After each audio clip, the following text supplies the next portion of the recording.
we have this problem we want to solve, and so we're going to invite our families to be part of this solution. Also, we have on the right engagement being a partnership central to the LEA, central to the school. It's part of the fabric, and it's proactive.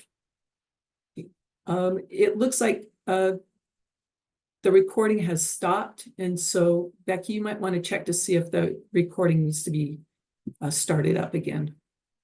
I think she's working on it. Okay, thanks. Challenges to family engagement. Would you, not in the chat this time, would you think to yourself, come up with the top 2 to 3 challenges? What keeps our parents from becoming those, from becoming engaged in the schools? Your top 2 or 3, just keeping it to yourself. Did your answer happen to point toward parents and families? If it did, you're not alone. The majority of responses that we receive during monitoring visits, when I ask the question, what barriers have you identified to further family engagement? Usually the answers are parents' busy schedule.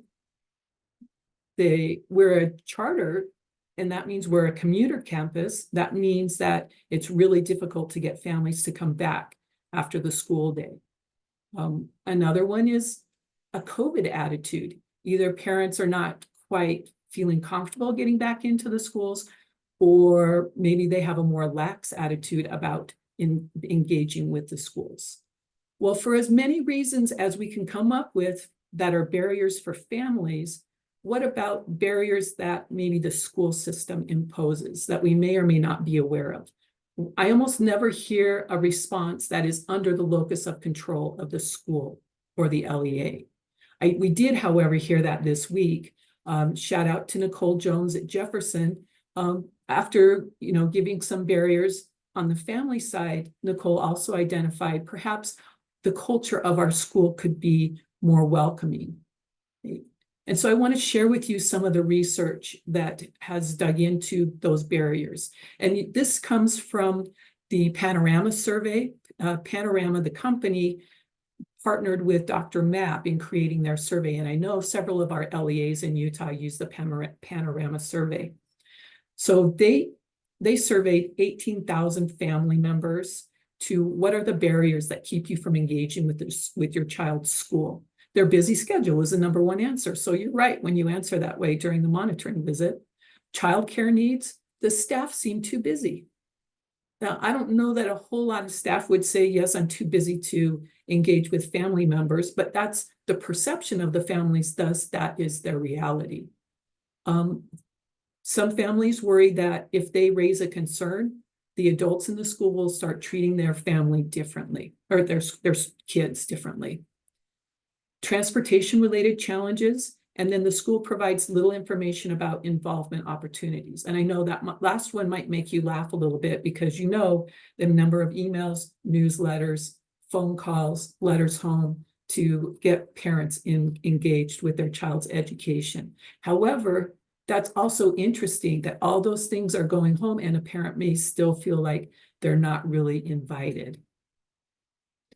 The Flamboyant Foundation identified 5 barriers, common barriers at the high school level.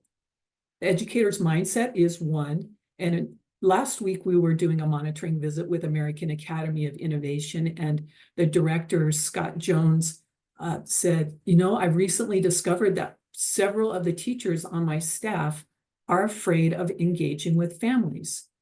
And, I know I was as a new educator.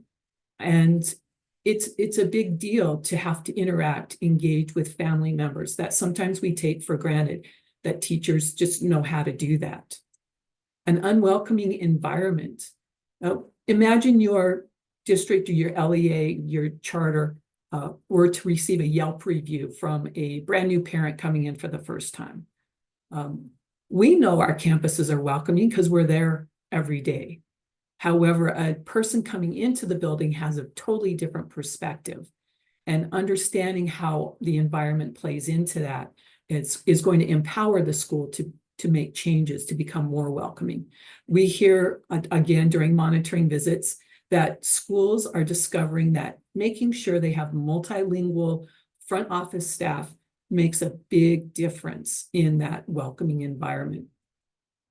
A lack of common definition of what is family engagement. A teacher might think of it one way, the family might think of it as another way. We have several people on the call whose LEA conduct home visits.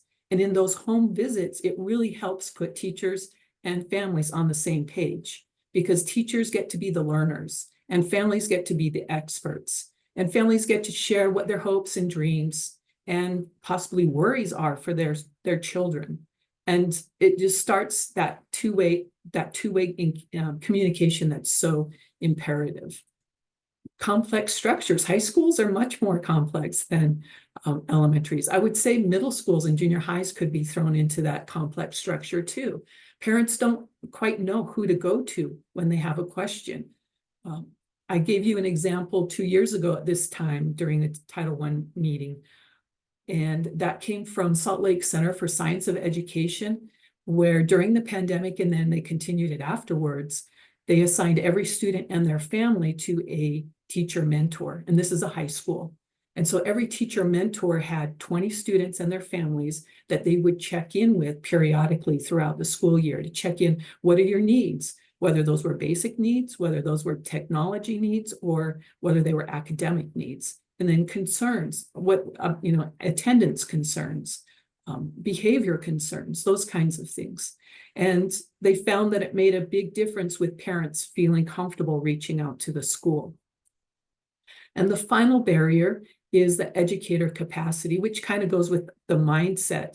If they don't have the capacity, then they might not feel like they can walk into a meeting with a parent and be capable of engaging them.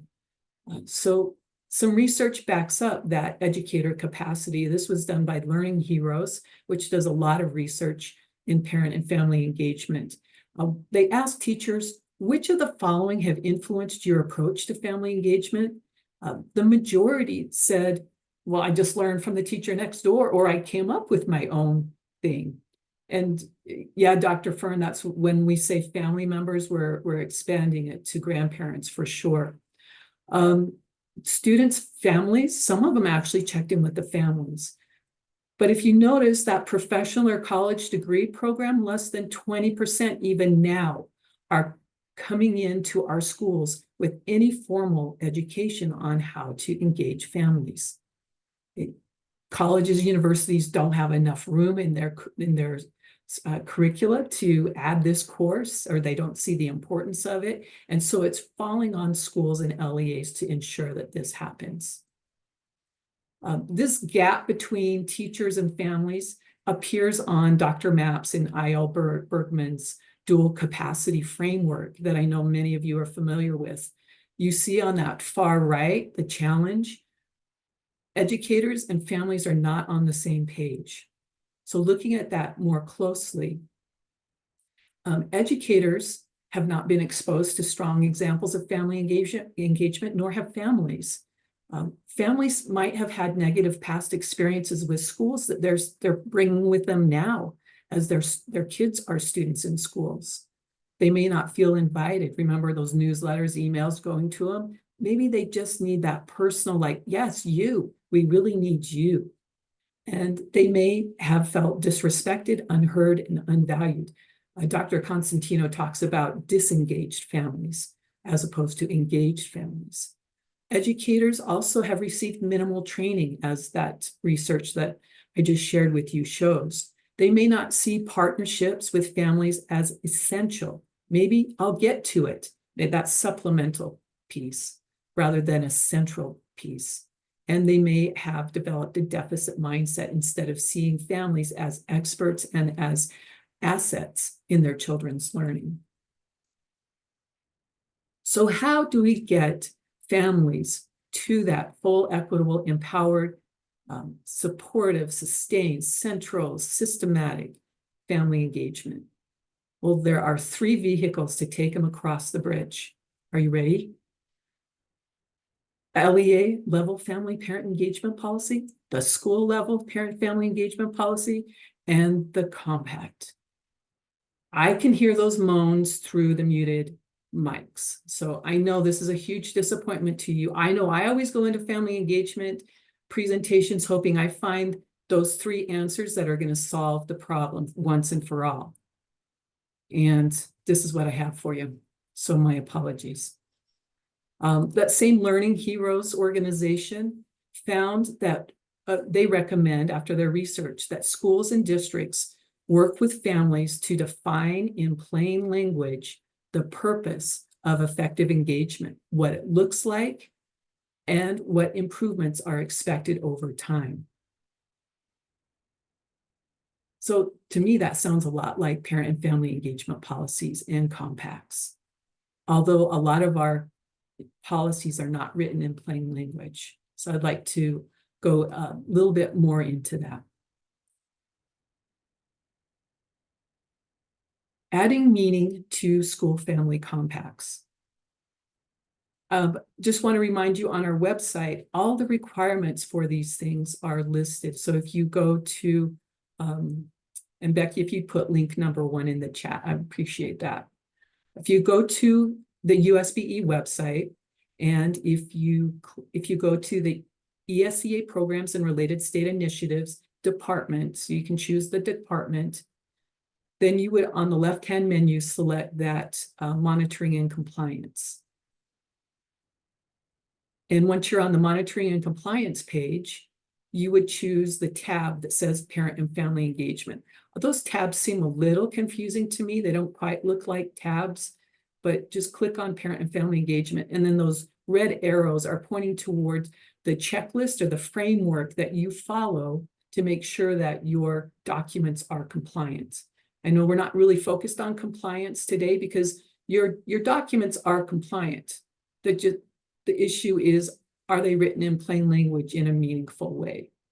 First, we're going to start with looking at the compacts, which I do think have evolved into much more meaningful, useful tools and vehicles for families.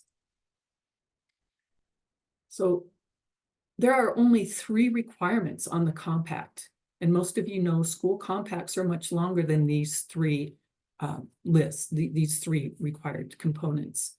The first requirement is that the compact describe the school's responsibility to provide high-quality curriculum and instruction in a supportive and effective learning environment that helps the students meet state standards. The next one is addressing communication. 4 areas: parent-teacher conference, frequent reports on progress, and how the school will provide reasonable access to staff, opportunities to volunteer, participate, and observe classroom activities. And then probably the most important D is ensuring that 2-way meaningful communication between family members and school staff. And then the third one is the responsibilities of the parents. And most compacts go beyond that, and they put responsibilities of the student. So I have created a Google folder, and Becky, if you put the second link in there to get you all to this Google folder for compacts, I want to share with you some exemplar compacts. So when you click on compacts, then you see 2 folders and what I was just talking about, the requirements. So here's the checklist. If you click on compact, you'll see 7 compacts, and I'll continue to add exemplars as I find them.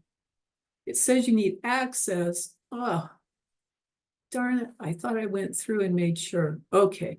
I will definitely make sure that these are open and available to you. I apologize. Just to show you, Greenwood Charter School puts on the first page their core beliefs. No other school is going to have these same exact core beliefs because these came about over time and with the engagement of stakeholders. You can see that Greenwood's compact is longer than most. Most try to fit it on 1 page, but they have infused a lot of their school culture into their compact. The next one is from Intech, and this is a high school in Logan. And the area I want to point out to you is academic integrity. Talk about revising it for current times. This year, Jason and the stakeholders at Intech added that appropriate use of AI, or artificial intelligence. And each stakeholder, teacher, student, and parent, have a part to play in that appropriate use of AI.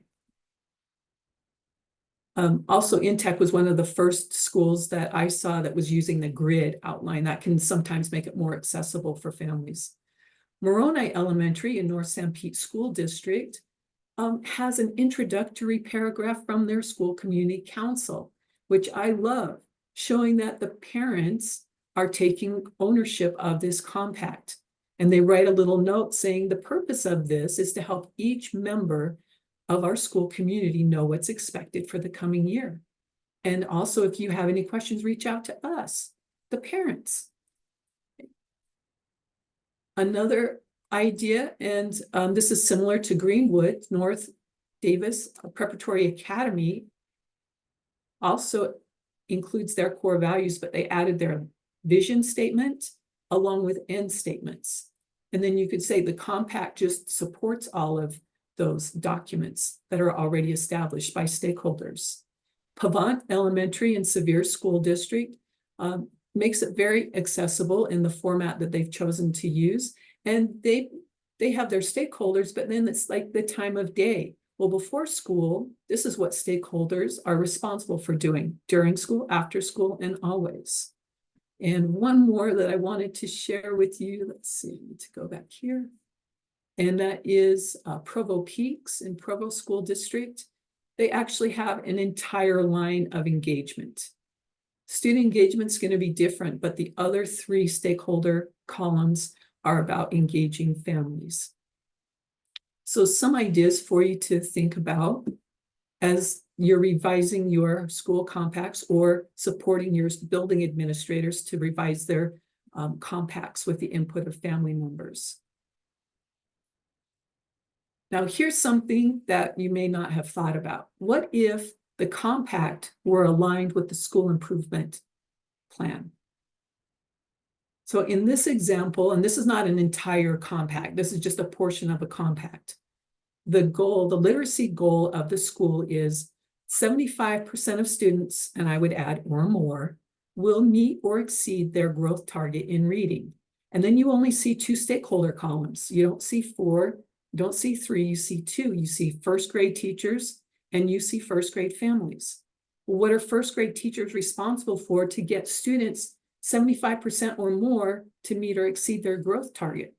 Well, we'll conduct daily small group reading instruction. Well, what can families do? We'll make reading a daily part of family time.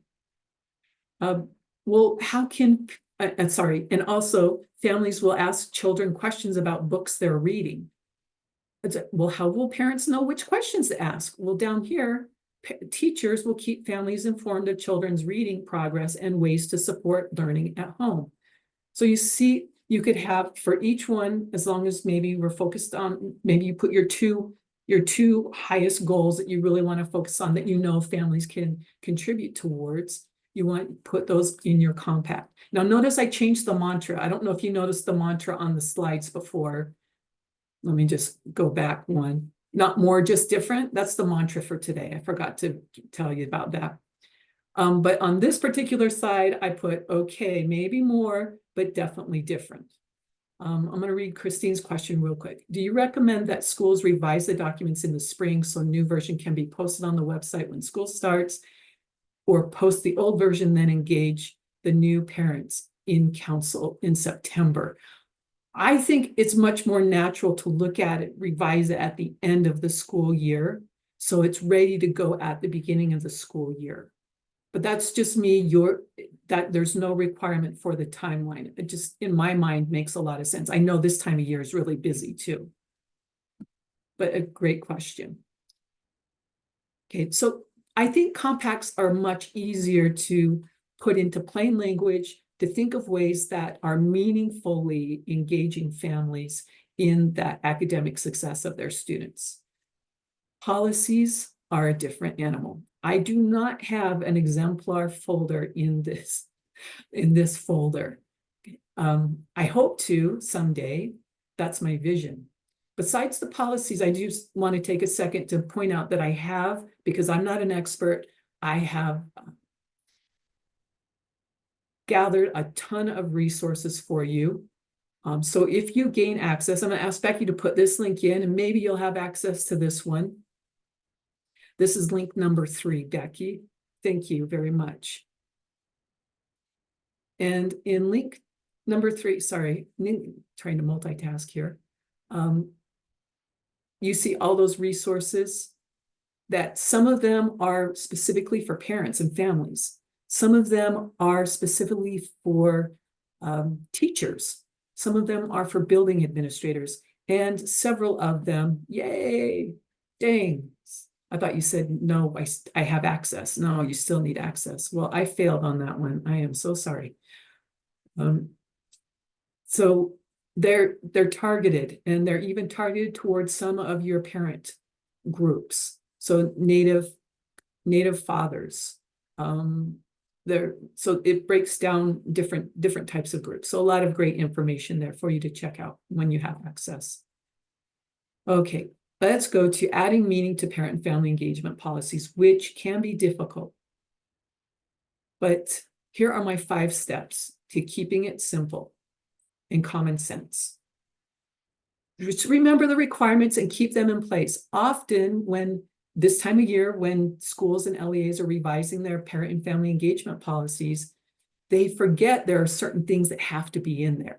So that's why I pointed out the website, so you can go to the framework and the checklist to make sure you have everything in place. So I like to say, don't throw the bathwater out with the baby, because I do think of the baby as the meaningful part.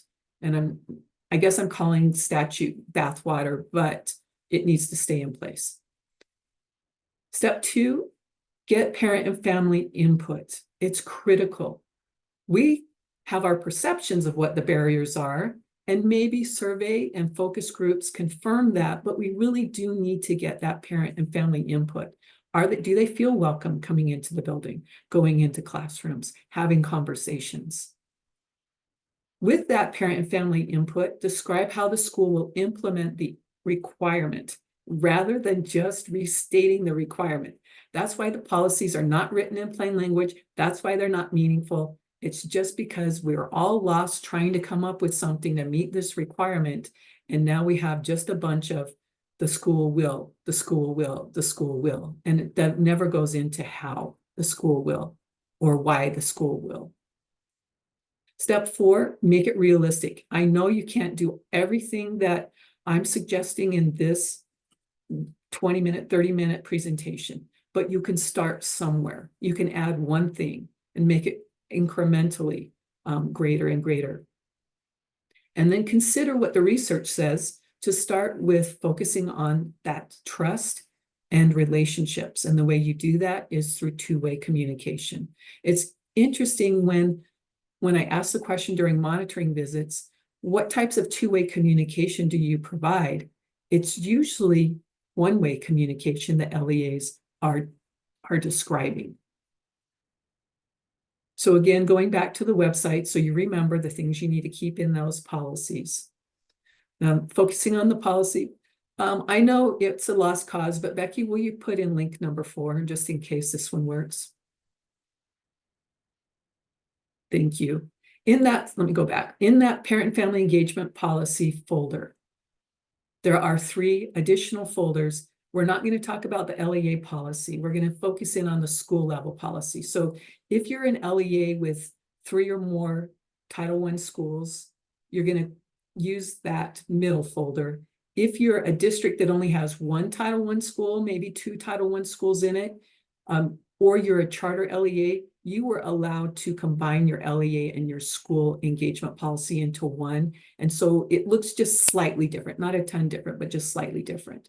But I wanted to make sure you get the right checklist in there. Everyone has this same document. So if you can't access it now, I was hoping you could access it now to start putting your thoughts down now. In this comparison chart, you're going to look at the statute. There are 6 shalls in section 1116 related to the parent-family engagement policy for schools. And you're going to look at the shalls, and for every shall, you're going to put the things that you currently do or that your schools currently do.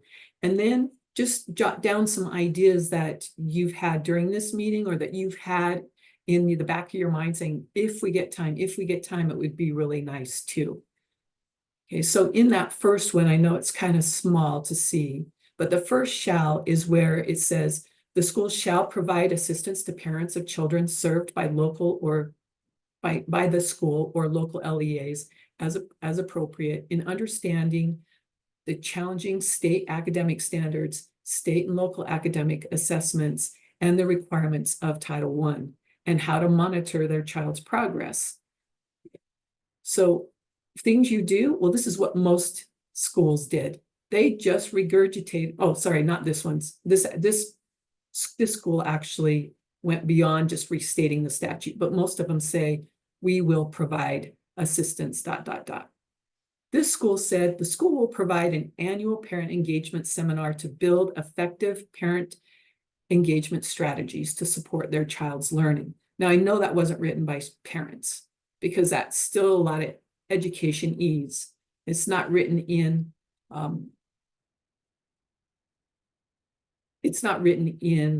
plain language. Yes, Karen, you can combine your LEA and your LEA and school parent-family engagement into one document. Yes, I probably said something completely different because I'm talking so fast for me. If you look down at the bottom, I've taken those words from those definitions that I went over at the beginning and just put them down here just so we can compare column 1 with column 2. Things we do, well, this is a one-time thing. It's a one-time seminar. It's not something that necessarily we know can make parents feel like they're full equitable partners. And it may help parents feel more empowered. It may help build their efficacy. It's not central or systematic. It could be proactive depending on the time of year they hold the seminar. And it's not something that's sustained over time unless they have follow-ups to this one seminar. Well, what could we do instead? Well, together with our parent advisory council, Max and I, during monitoring visits, have heard this year more and more schools are starting to create specialized parent communities or committees that focus in on maybe assessment or maybe attendance. So they have a problem area that they're focused in on. You could have a committee, and I know this is if you have that amount of engagement, you could have a committee focused in on specifically these things. Your school community council, if they have time to do these things, would be a perfect place as well. So together with our parent advisory council, SCC, etc., the school will provide parents and family members easy to understand data and information about their students' progress and ways to provide support at home.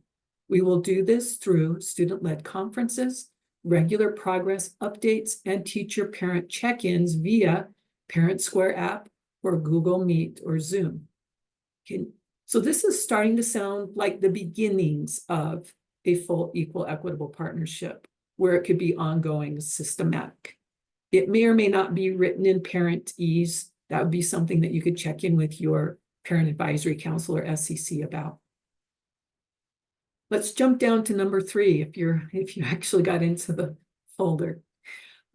Section 3, the third shall is educate teachers and all building staff, including principals and other leaders, on the with the assistance of parents in the value and utility of contributions of family and how to reach out to, communicate with, and work with parents as equal partners. I don't know that any document that I've seen goes into a detail. Most of them say, we will build the school's capacity for strong parental engagement. Well, what are things we could do? With the input from our parent advisory council, again, whatever committee that you have, you could use with their input, with their guidance. The school faculty and staff will participate in professional learning opportunities focused on authentic two-way communication. Again, that might need a little tweaking, but it's more parent-friendly language than most of the policies that I have seen. And if you don't have your own LEA strategic plan for engagement, if you need a logic model to follow, here are a few. You could go to the essential conditions and the policy and program goals of the dual capacity building framework and look to see what's missing. I'm sorry, this is a little blurry. Look to see what's missing from your policies. Is there a way to build that mutual trust? Is it linked to learning? Is it asset-based? Is it culturally responsive and respectful? Is it collaborative and interactive? And then going on to building the 4 C's.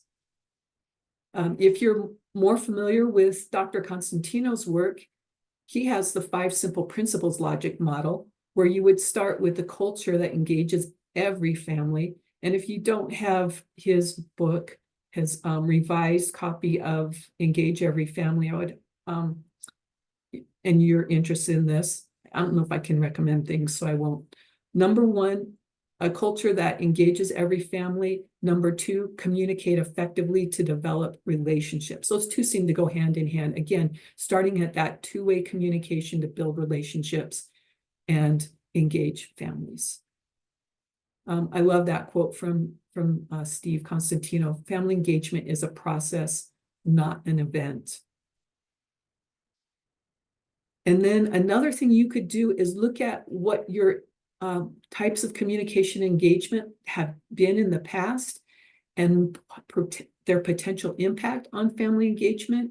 And you see most of the things that we do out of either needing, it's a shall, you have to have this, or we've always thought, we've always done, it's kind of a tradition, may not be as high-packed activities or communication devices as we thought. You see school websites, those newsletters, volunteering, reporting grades may not be as high impact. There are ways to make those things higher impact. We learned that Jefferson Academy in the teacher's newsletter, they put down the math content, the math overview for the week, and then what the parent can do to help towards that math standard. Same thing with ELA. And I believe there might have been one more thing. It might be because they're a learning in me school, it might be infusing that learner in me family component. You see more moderate impact comes from parent-teacher conference, where you're typically having face-to-face interaction. Those phone calls home, not robocalls, but live calls. Notes home, possibly having moderate impact.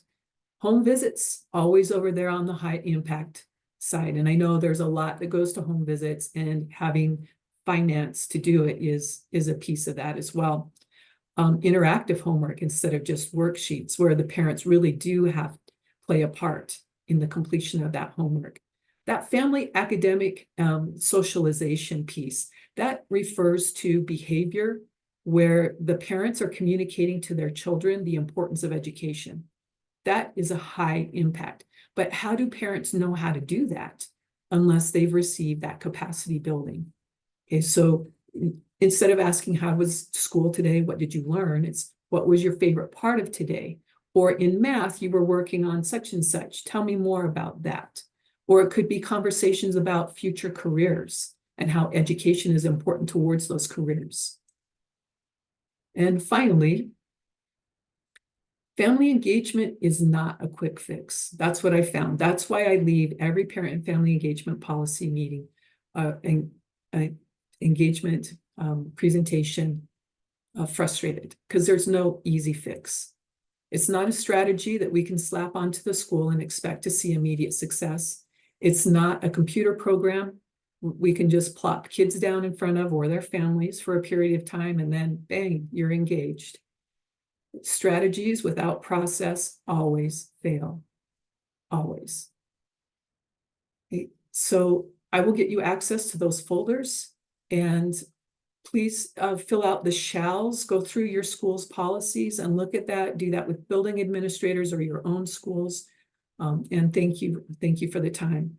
And sorry, Max, I ran way over. You're fine, Val. Are there any further questions for Val?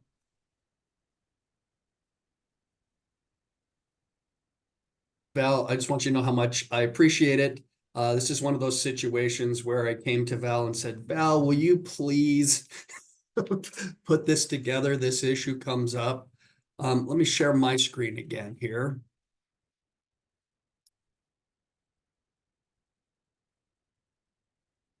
Oop, this is not the right one. Bear with me.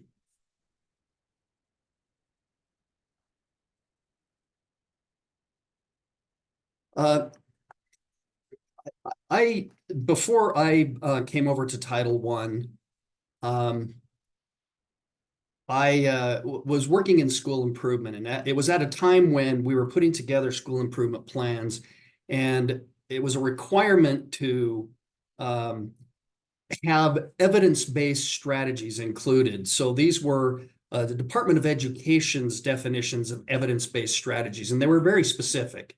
There was one thing that was universal, and it was family and community engagement. If you had strategies that involved effective family and community engagement, you knew that that was an evidence-based strategy.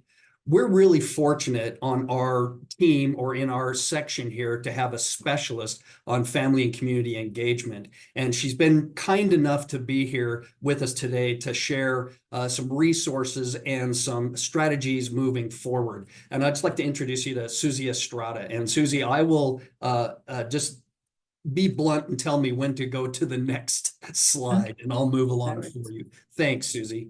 Yeah, no problem. Thank you. And this is going to be difficult after Val's like really comprehensive and excellent presentation. So I will do my best. I will say one of the things that I was thinking of as I was watching this is the way that family engagement can often be siloed or put on the back burner in some instances. So even at the agency level, I was wondering, well, why don't we have a family engagement department? I'm the specialist, but we just hired a parent liaison, and Val's doing great work. So I have some ideas maybe for offline. But even the way that we as a state are approaching family engagement is something that I want to point out, because I think the most successful models that we're seeing is when you have states that have centers, and then you have districts that have departments where their whole focus is on family and community engagement. Max, we can go to the next slide. So when we're thinking about family engagement and community engagement, we're really looking at it being meaningful. So the whole purpose of my presentation is really thinking about family and community engagement as more than a check mark item. So more than just something that you're going down and just crossing off your list. So newsletters are valuable, in-person events are valuable, but really having some more intention behind them. Why are we sending out this newsletter? Are we creating events that are informed? So families are telling us what it is that they want, what it is that they need. Maybe we're offering a course or a workshop around FAFSA, but families are really more interested in like vaping or social media and things like that, right? So if we're offering a FAFSA night, that's important, but it's not going to be meaningful for families in that situation.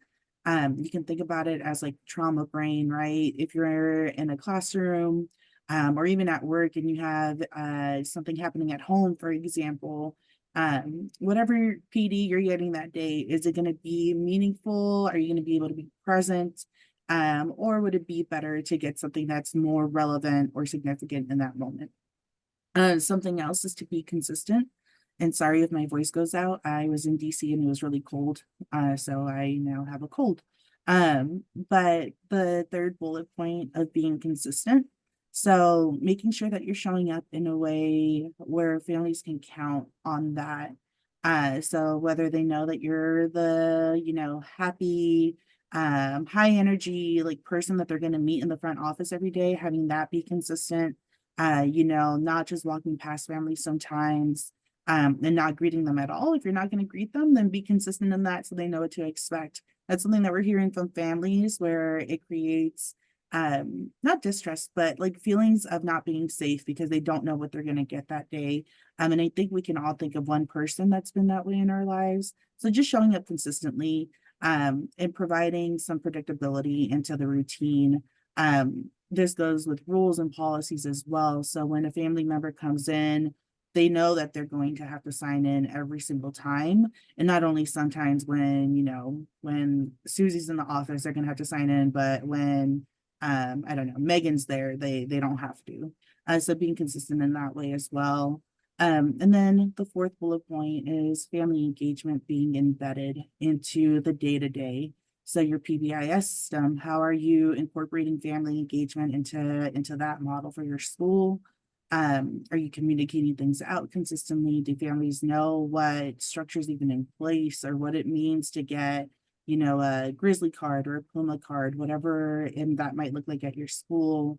And then your multi-tiered systems of support. So we're actually developing something in regards to home visits on how you can use that as a tiered system.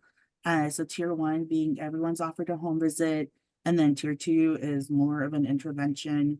And then tier 3 would be more frequent home visits, for example, if you wanted to do that. But just looking at family engagement, I think Val did a really great job of saying we're not adding new things or implementing new things. We are just improving them and building them up. Especially for those schools where you might not have a family engagement specialist yet. We don't want to, if that is a role that's being added to a teacher's plate, we've seen that. I don't recommend it just because teachers are already really busy. But then that goes on to everyone else. So my recommendation is always to get a dedicated person to oversee all family engagement efforts at your school, just because it does take a lot of time. And it is a core component of academics. I've had some schools that, focus heavily on academics, and that's great, but really understanding that the two complement each other. And then the last point is being explicit. So making sure that everyone understands their role in family and community engagement, making sure that the expectations are clear and stated. So we'll go over some of that in some future slides. Next slide, Max. So there's some hyperlinks. So I think we'll be sharing out the PowerPoints afterwards, and you all can have this and use all the resources as much or as little as you want to. But when it comes to Title I and family engagement, as you all know, Title I schools are required to engage students and families via outreach efforts like annual meetings. So that doesn't mean that it's just one annual meeting or that this is the only way that you can do family engagement. You can do it through newsletters, you can do it through a variety of different ways, and it's about being creative and having fun. So I will tell you that I don't throw birthday parties. I hate throwing in-person events, but I really like creating online content for my families, and that for the demographic that I work with is often the best way to reach them. So during the pandemic, technology was not a strength that my families had. So we created some videos that were literally like screen recordings of this is how you compose an email. This is how you get into Class Dojo, and different things like that. But then also we did virtual home visits. So we did that through phone calls or through Zoom.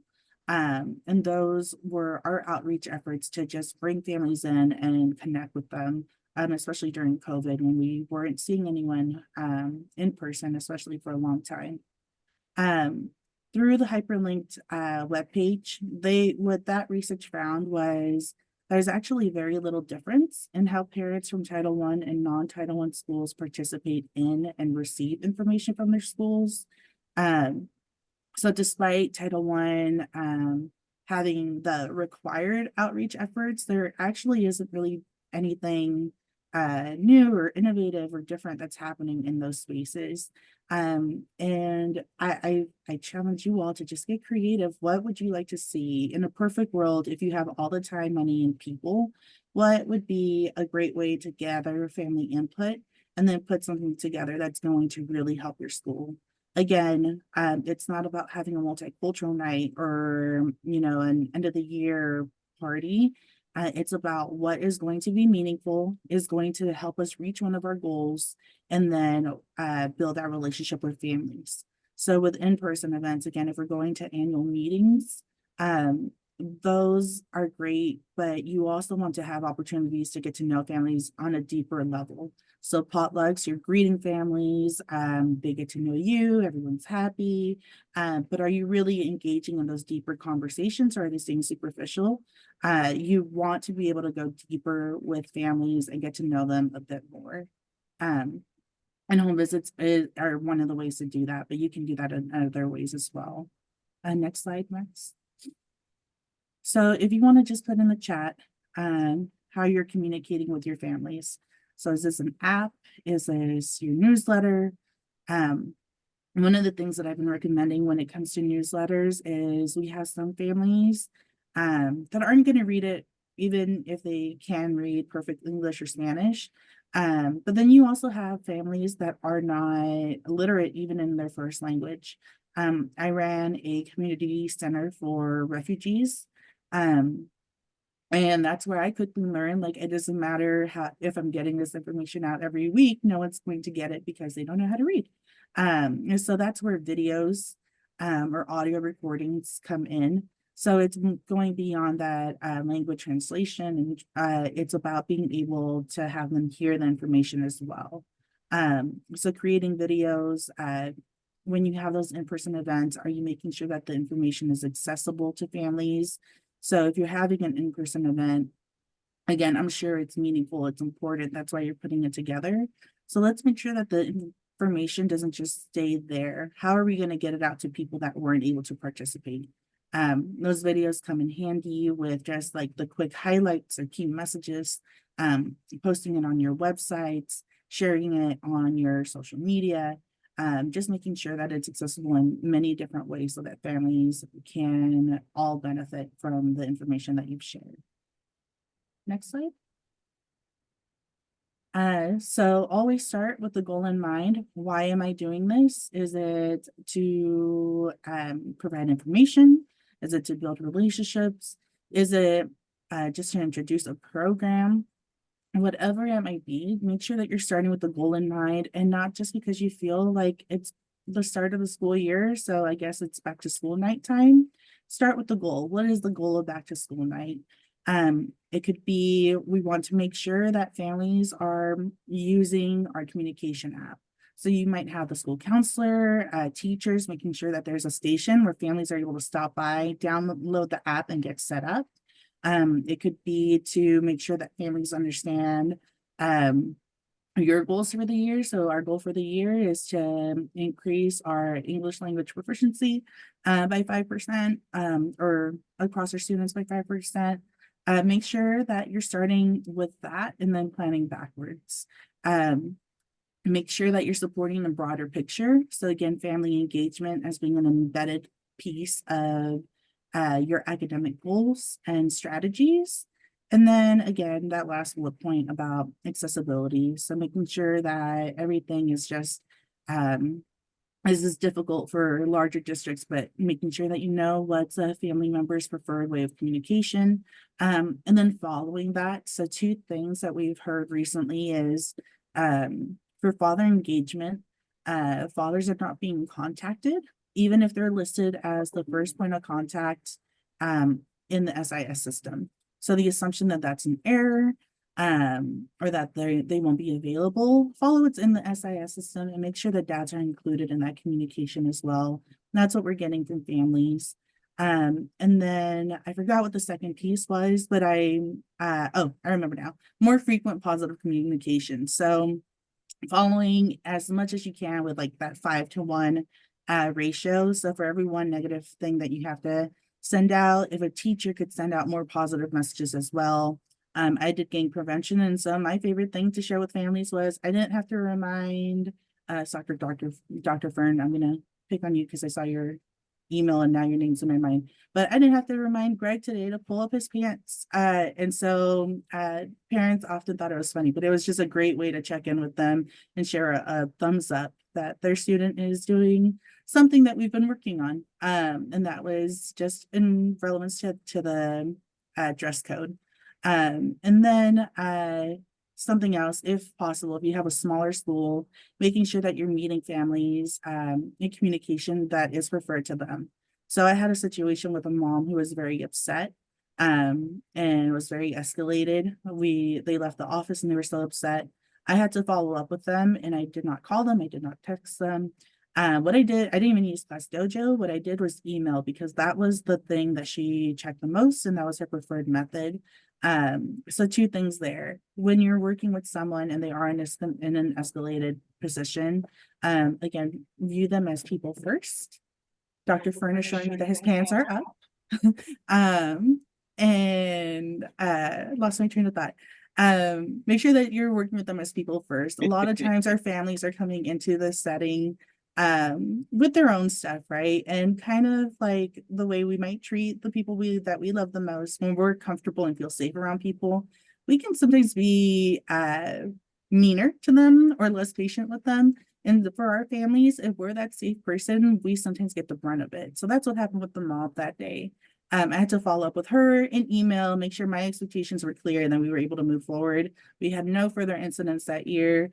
They did move out of state, so I don't know if that would have continued if they had stayed with us, but again, preferred method of communication and people first. Next slide. Be informed. So you have a few things that you're able to do, and then you have things that the state helps you with. So if you're working with Dr. Ferd, you can use your call survey to inform what strategies or goals you want to set for family engagement. You also have your Indicator 8 parent engagement survey.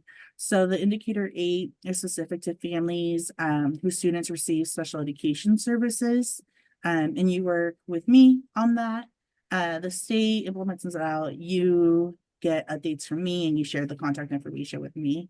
But that report is valuable for your whole school, because if it's happening in one department, chances are it can inform just overall communication strategies and expectations that you have for your district or your whole school.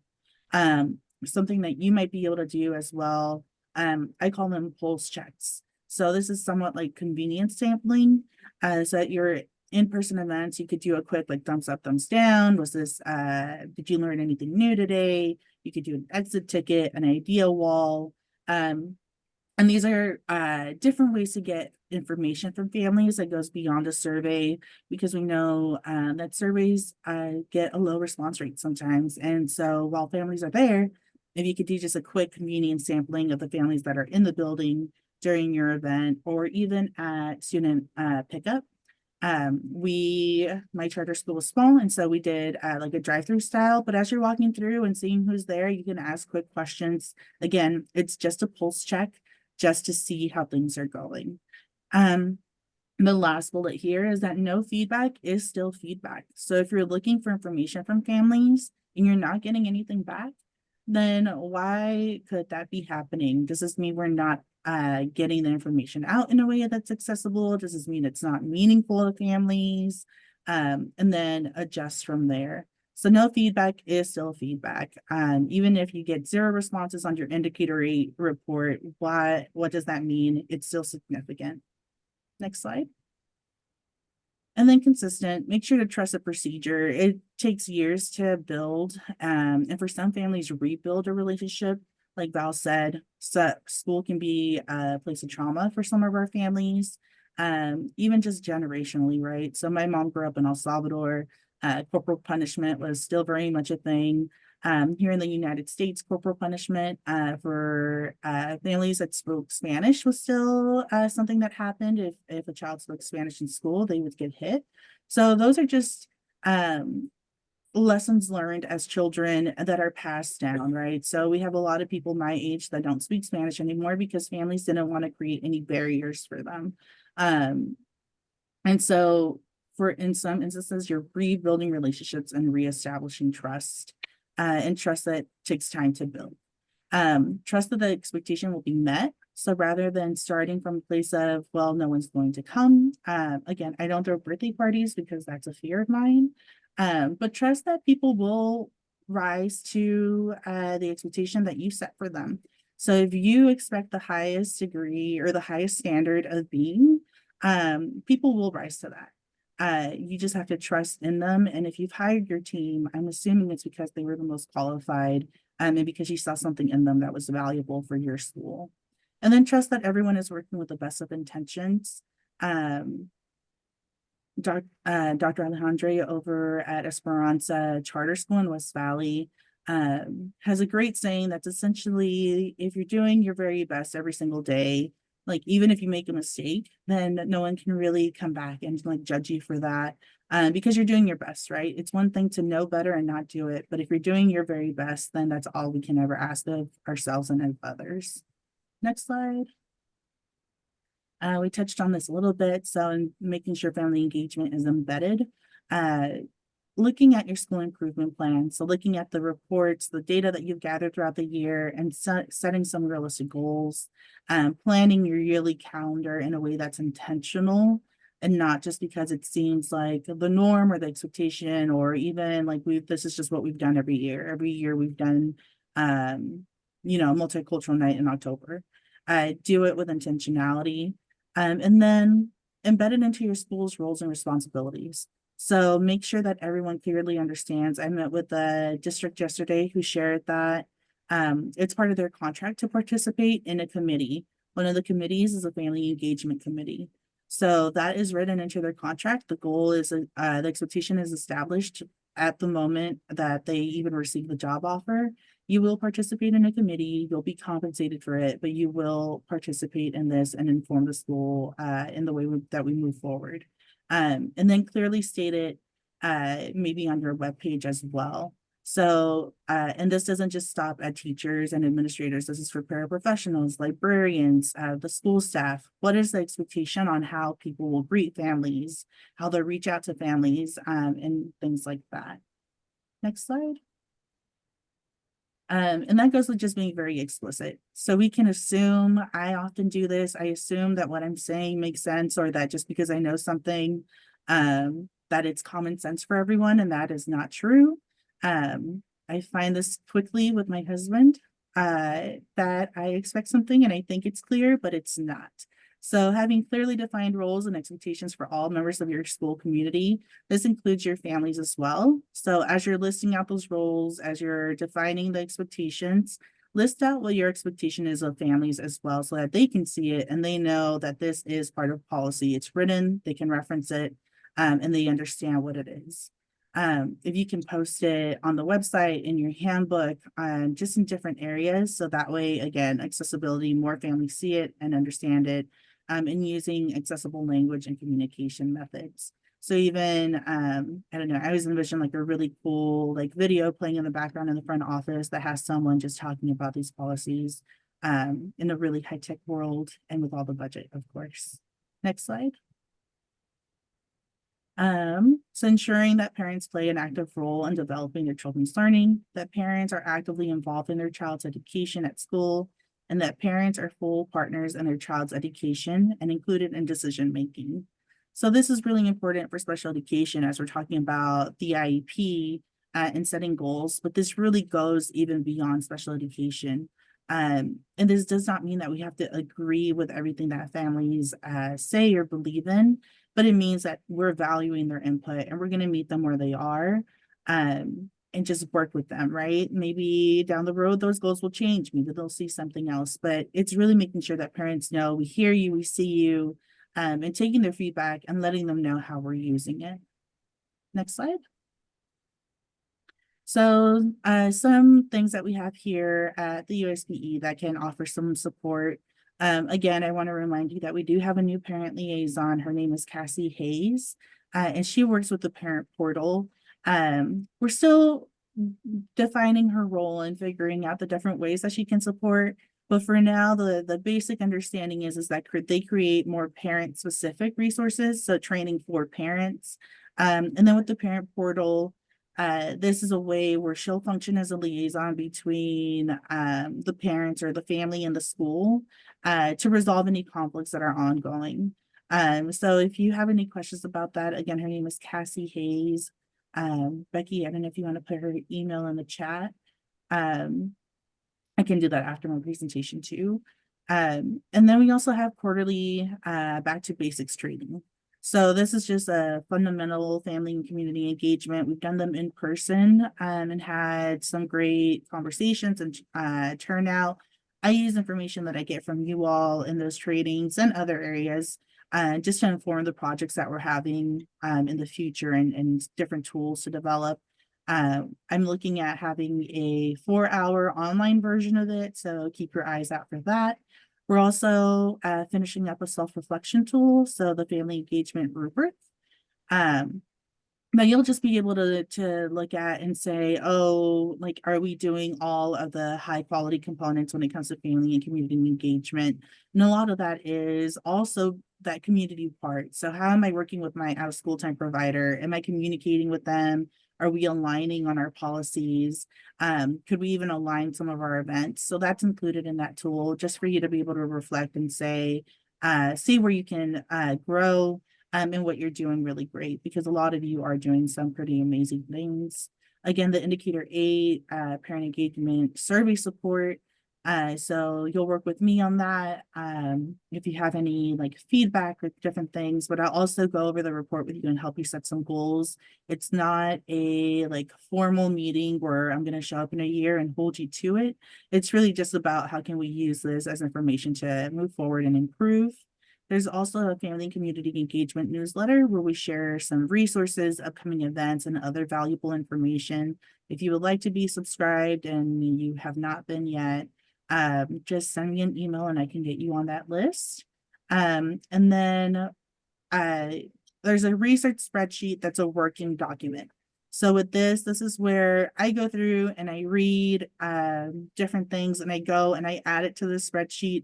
It is a little scarce right now just because it takes a lot of time to go in and put my notes and transfer everything.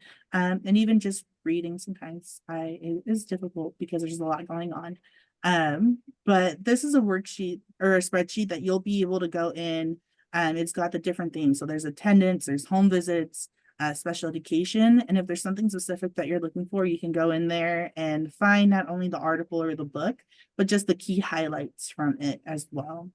There's also the USBE webpage where we update. There's an archive of past newsletters if you want to go in and find that. And just different resources for you, for parents, for community partners. And then of course the parent portal, which is geared more towards parents, but can be helpful to you all as well. Next slide. And then just a quick plug. I know that the date isn't great for everyone, so please don't email me. I know. We tried a date in April and then things just happened and that did not work out. So May 24th, we're having a family and community engagement summit. I would love to see you all there. It is a $50 registration fee. The link will be going live in April. We are going to feed you breakfast, lunch. We'll have an award ceremony. We have a keynote speaker. We're giving away free books to the first 100 people that register. So I hope to see you all there. More information to come on that as in April, we'll be releasing the registration link. And again, I know the date isn't ideal for a lot of you. That's your last day of school, but again, I hope to see you all there. We'll have 3 tracks, one for leadership, one for educators, and one for everyone else. And we'll be bringing in community partners as well, just to start those collaborative efforts. Next slide. And then this is my email. If you also just want to talk about anything else, I like animals. I have a lot, and I love to talk. That's why I do family and community engagement, because I'm a talker. So anything that you all need, feel free to send me an email, and I hope you have a good rest of your day. Susie, thank you very much. What questions do you have for Susie while we have her?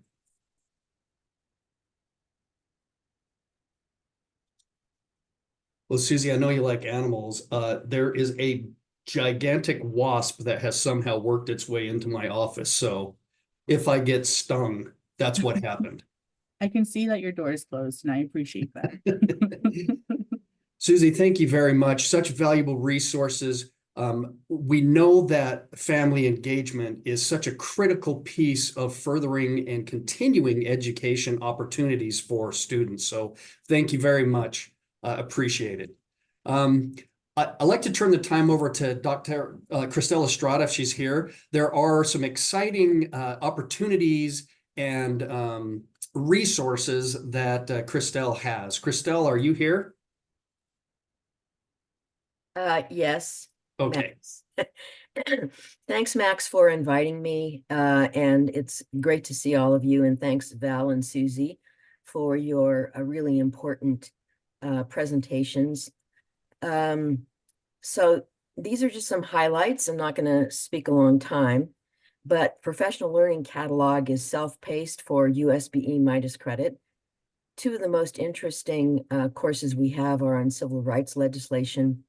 And then the other one is an ebook on preventing bullying and its impact on it's actually a public health issue because of the impact of negative behaviors on the kind of internal organs of kids who are bullies, kids who have been bullied, and bystanders. And so it's really amazing source of resources to understand the impact of the way emotional behavior has long-term impacts on community health and public health issues. So those are the two things in particular, and it's on the Title III webpage. Supporting Students Learning English is where we have all the, it's a YouTube playlist, and it has all the ALS meetings and all the promising practices throughout the state in each of your LEAs. The thing that's really important here is that the ESL competency-based endorsement approaches that are being used all over the state. On the webpage, it actually has the model and the criteria for developing a competency-based ESL endorsement that really has a huge impact. So you'll have on that playlist, you'll have teachers presenting their final portfolio exhibitions related to the way in which they've set goals and help students set goals and the actual academic achievement that ends up happening based on adaptive practices. And then the other one, which is really important on the Title III webpage, and this is for counselors. We've heard lots of interesting comments about placing students, which is also connected to our legislation page on HB 230 and the way in which placement happens. The placement for counselors actually helps counselors see for international transcripts how to actually align and relate it to the high school requirements. Max, the next page. That's the only page I have there. Sorry. Oh, I think, so then let me just, yeah, I'm a very minimalist as far as words go. But I just wanted to let you know that one of the most amazing things happened with implementation of the legislation of 2022, HB 302, where every LEA must have a board-approved language access policy. And this is really a great follow-up to what both Val and Susie what they've spoken about. So you cannot engage families unless it's in a language that the families actually understand. So we have the cohort for 2024, and the applications were submitted for 117 interpreters to actually be trained for the USBE Level 1 certificate. We have face-to-face Zoom sessions, and which amazingly comes up with incredible experiences that interpreters have had in IEP meetings, in student support meetings, and those issues then help us better connect with other departments so that the resources for the interpreters And the national standards can be a part of the way in which they earn the level 1 USBE interpreter certification. We have over 70 of the 117 on a Canvas course that has been developed, as well as the in-person Zoom sessions. The next cohort, so the reason I'm saying this is we have people from adult education, we have people from family literacy centers, we have people from front offices, interpreters who work with counselors. So it's made this huge difference on how families are actually engaged through interpreters who are well trained and certified so that they can better address with families the needs of their students. This cohort will finish on September 30th. The certification and their certificates will be presented by October 15th. And then in November 1st, the next cohort, the 2025 cohort, the applications will be sent out. And then the next group of interpreters will begin their training in the first part of February. The second level interpreter training, level 2, is for interpreters who have a level 1 certificate, and their application will be more rigorous because they will take over in district to train other interpreters. So it's a way to actually build capacity based on the national standards for interpretations. If you have any questions or you're interested in how you can be more involved in having your paraprofessionals become certified, please just email me. It's on the Title III webpage, Christelle Estrada at schools.utah.gov. And thank you again for the work that you're doing, the commitment to engaging families in the way that make a difference for all of our students. Thank you so much, and it's wonderful to see you. And if you have other questions, I'll stay on with Max kind of at the end of the meeting, and you feel free to, address any issues that you have related to Title III, which is actually a part of Title I accountability. So thank you again. And thanks, Max, for the invitation. Thank you, Dr. Estrada. Folks, if you've ever had the opportunity to work with Dr. Estrada, her valuable experience and knowledge of issues. So she's a really valuable resource for us. So thank you, Christelle. Much appreciated. Next up, we have an opportunity upcoming to participate for some of you who are interested in a learning opportunity for teams. Dr. Martin, if you're here, if you wouldn't mind just introducing what's coming up this next year. Yes, Thanks. I'm here. Hello. Thanks, Dr. Lang. Many of you may have heard about the assessment capable learners that we've been doing, Teacher Clarity, with Dr. Nancy Fry and Dr. Tony Faddis. And we're continuing that. We have another cohort coming up. And so we wanted to let you know that the name has changed because some of the concepts have shifted a little bit, and there's now a new book called Teaching Students to Drive Their Own Learning, as well as a newer edition of Teacher Clarity. And so if you've done this in the past and are interested in a refresher, maybe you've got new staff, that's certainly something that you could do. There's also some who have not participated in it in the past. And so we would welcome those individuals to apply as well. It's targeted towards Title I schools, but TSI schools and ATSI schools are welcome to apply. And we're able to fund those schools this last year because of some carry forward funds through the Center for Continuous School Improvement. So the Center for Continuous School Improvement and Title I are working together on this project. Like I said, it's had several iterations and now is in cohort 6. We would ask that schools bring a principal or some kind of administrator from the school, as well as a leadership team, to these trainings so that they can then take it back to their school and train their staff.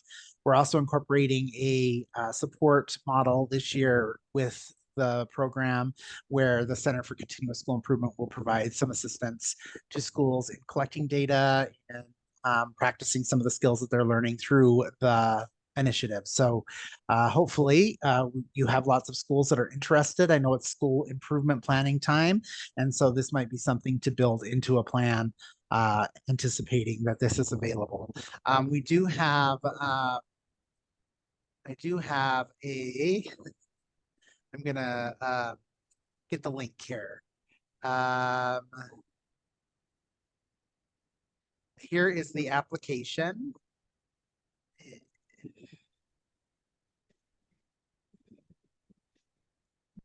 And you can see that it's not due until the end of June, so you have plenty of time. We're not asking you to turn this in tomorrow. We know things are really busy, but you have until the end of June to put together an application. And there can also be applications at the LEA level. So if you have interest across schools, that can be organized at the LEA level, maybe by a Title I director, and folks can be brought to the USBE for these various trainings that are happening. Most of them will be in person next year. We've really tried to transition back to in person. We feel like that is richer conversation and richer learning when we can be all together in one room. And so that is the goal for next year. And so if you have any questions, feel free to reach out. My contact information is going to be here in the chat. Oops, that's the wrong one. Sorry. Delete.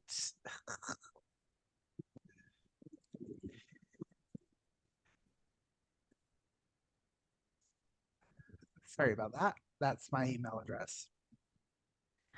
Oh, and it's on the slide. So thank you. That's all I have. It's really short and sweet, and I hope many of you can join us next year for the Teaching Students to Drive Their Learning Teacher Clarity Cohort 6. Dr. Martin, thank you very much. Folks, do you have any further questions for Dr. Martin while we have him here? I do. I have the dates for next year, and I will stick those as well as a flyer in the chat. So I'm going to just throw them in here. Max, feel free to go on if you are ready to move on. I know your schedule's tight, but I'm just going to throw these in the chat so folks that want them can have them. Well, thank you. I very much appreciate you being here to share that with our crew here. Folks, I cannot believe this is true, but we are almost right on schedule. It is time for us to take a comfort break. It is 10:30. If you can please be back here by 10:40.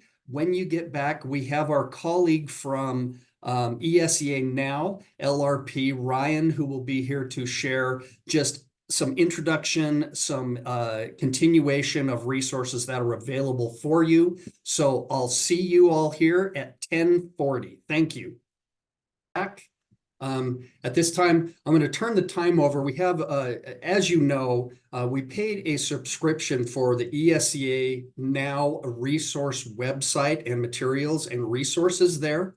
We don't have everybody signed up for that. So we've paid for the subscription. Everybody has access to it in the state.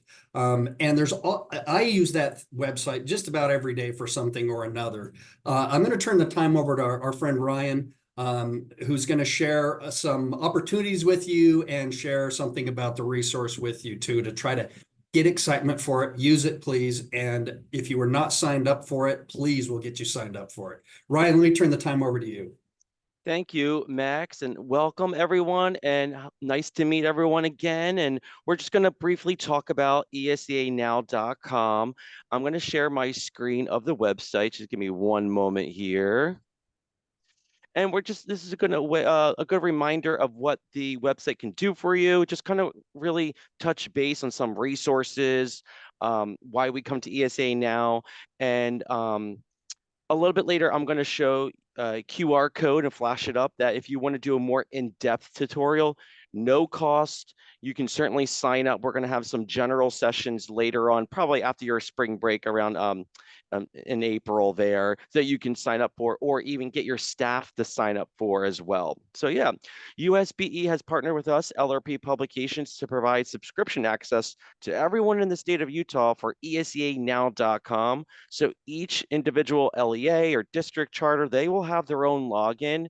If you're not sure what your login is, do not worry. I'm going to drop my contact information and the link to the website inside that chat box. You can always reach out to me individually if you want to. I can always send you your login, or to see if you need to get set up as well. But it's a really good idea to log in as much as you can, because this online resource is really built, backed, and Please get in yes. touch with Ryan if you have questions, or contact me and I will get us in touch with Ryan. Thanks, Ryan. Thank you so much. Have a great day, everyone. Have a great holiday coming up as well. Thank you. Thank you. Bye-bye. Okay, let me try to share my screen again and we will move along. I can't believe we're on time. You shouldn't say that. Right. Okay, we're happy to have Dr. Fern with us today. This is, again, another really valuable opportunity as a resource for you that you can access. So, Dr. Fern, I will turn the time over to you. Let me get the correct thing going here and take it away. Well, thank you. Good morning, everyone. Knowing that everyone is deeply involved in multitasking right now, I appreciate that. But wanted to just extend to those of you that may not be familiar with the 4 Domains call, feedback, and response system, an opportunity to just learn just very briefly about it. And for those that are familiar with it, I would greatly extend to you an invitation to use the call. And you can use the call over and over again. And we have a new feature, which is called the quick call, for those that are familiar, that allow us to focus on specific strategies, tasks, practices that do not involve the entire call survey. So, all right, Dr. Lang, let's move it forward.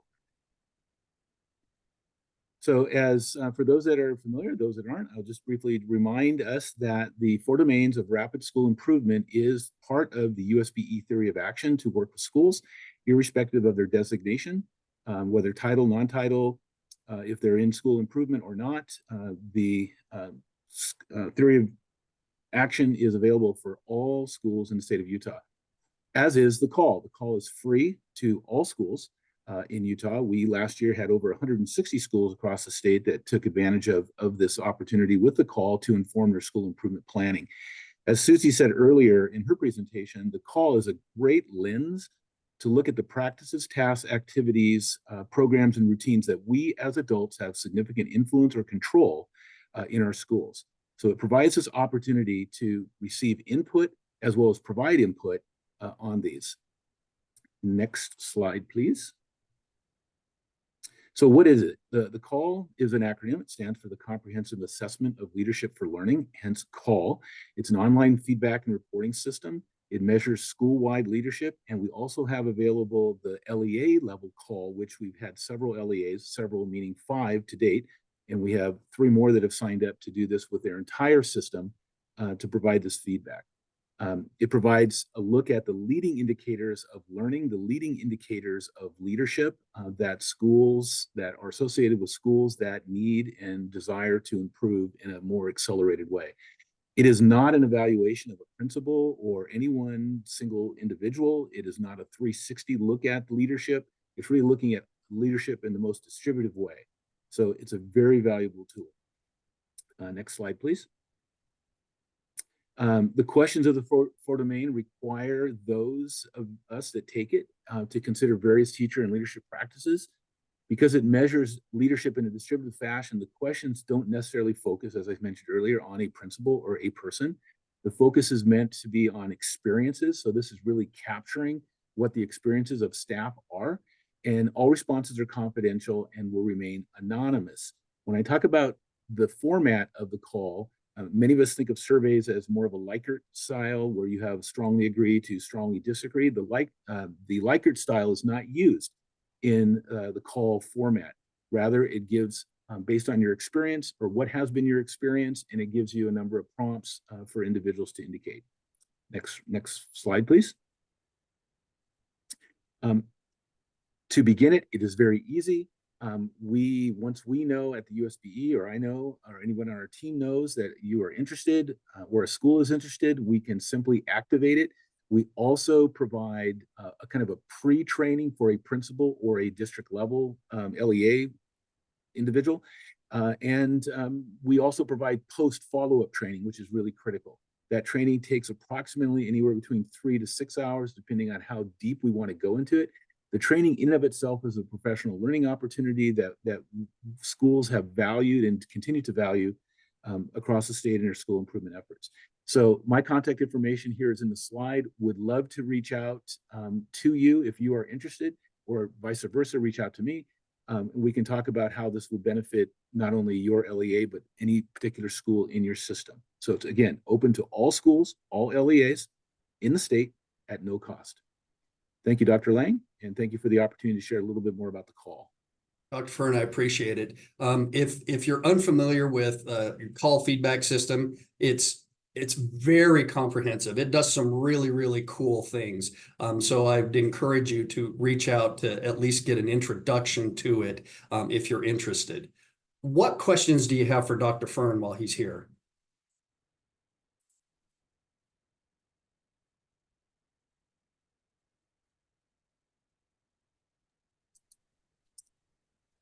How often, Dr. Fern, would you suggest taking the call? Fantastic question. So, Brooke, I would recommend that you do the comprehensive call once, and then we can plan with you how to utilize the quick call, which is where we dive into some very focused areas that can be given on a quarterly basis, sometimes mid-year and or a year over year. So the call is repetitive in terms of how we can measure progress with our practice, a task, and activity or routine. So in summary, we ask you do the comprehensive call once, and then we come back and help with the quick call. If there's a leadership change at a school, we might recommend using the full call to help the incoming administrator and the school faculty to identify areas that they would like to focus on with the new administrative team as they move forward. But great question. Thank you for asking that. Thank you. Additional questions for Dr. Fern?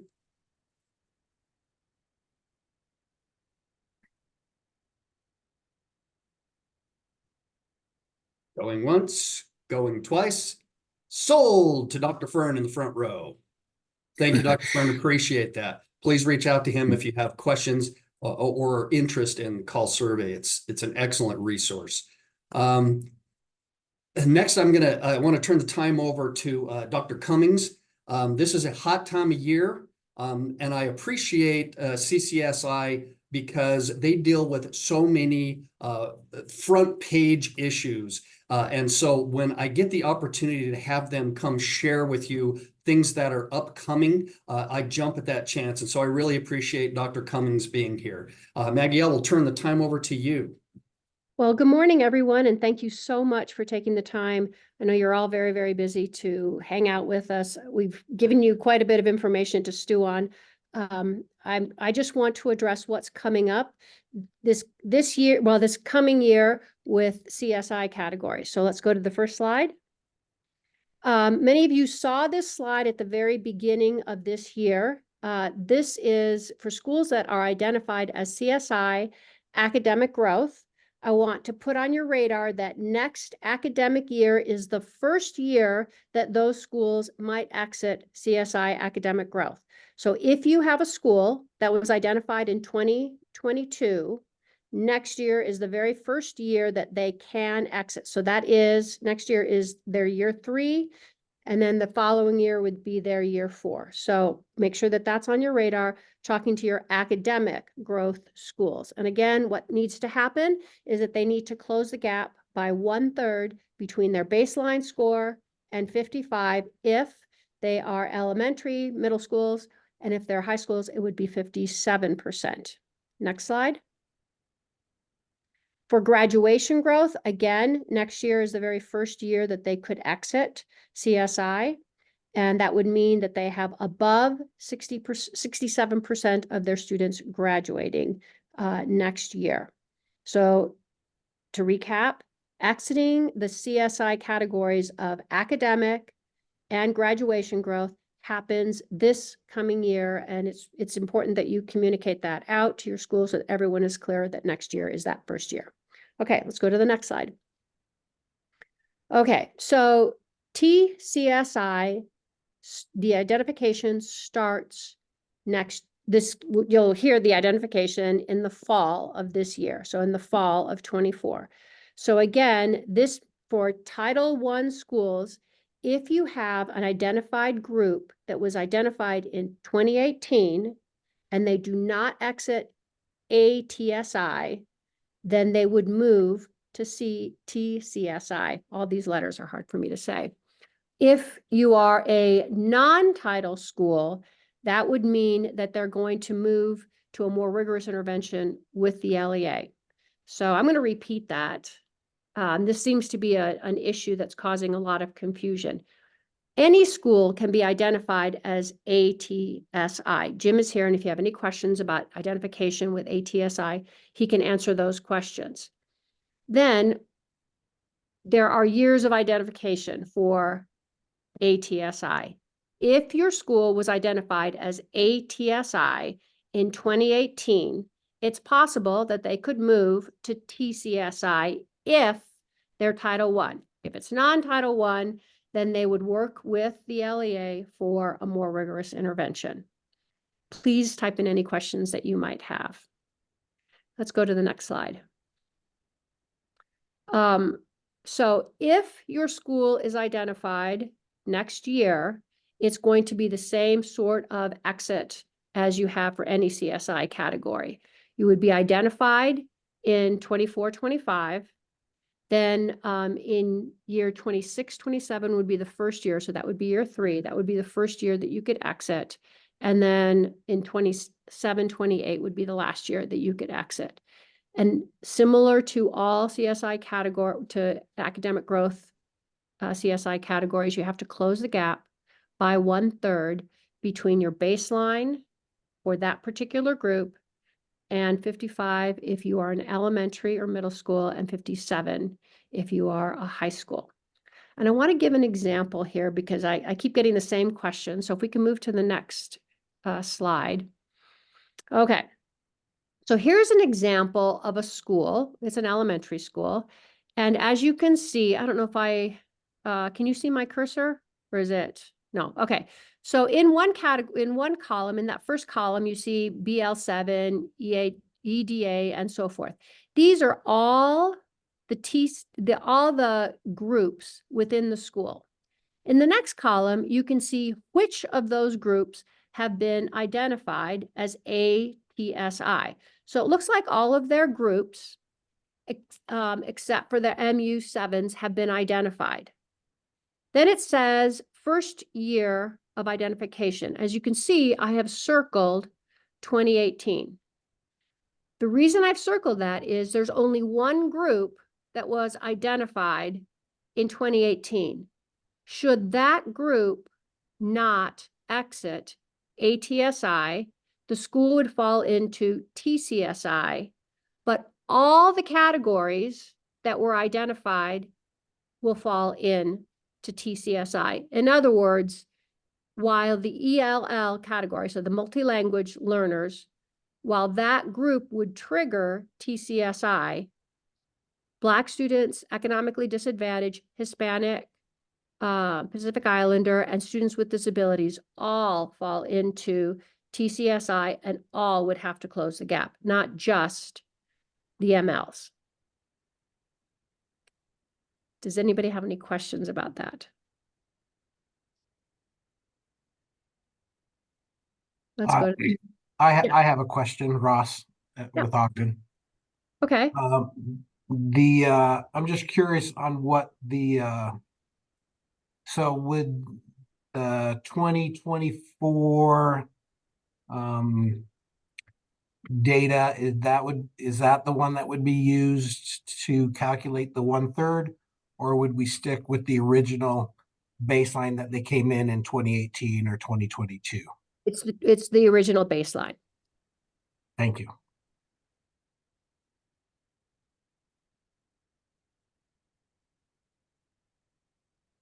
Okay, upon designation, there will be a letter that goes out to you that gives you the baseline score, and because of the way ESSER rules have changed, will also give you the target score for year 3 or 4 to get out of T-CSI. Okay, Max, can we move to the next slide? Okay, oftentimes I'm asked, where can I find out what year my ATSI category was identified? So if you go to USBE and you go to departments and look for the assessment page, and then you can look at the resources there, and there's spreadsheets that will tell you there, and I put a link in the right there, of where you can find those spreadsheets to tell you what year you were designated. And I am more than happy, give me a call, and I'm happy to walk you through so that you can take a look and see for yourself. And I think the next slide just has my contact information. That's my cell number. That's usually the fastest way to get a hold of me. Feel free to call me or text me. And as I said, I'm happy to walk you through looking at those spreadsheets to see exactly where you're sitting in terms of T-CSI. Oh, that's all I have. What additional question? That was a lot of stuff. Thank you, Dr. Cummings. What additional questions do you have for Dr. Cummings?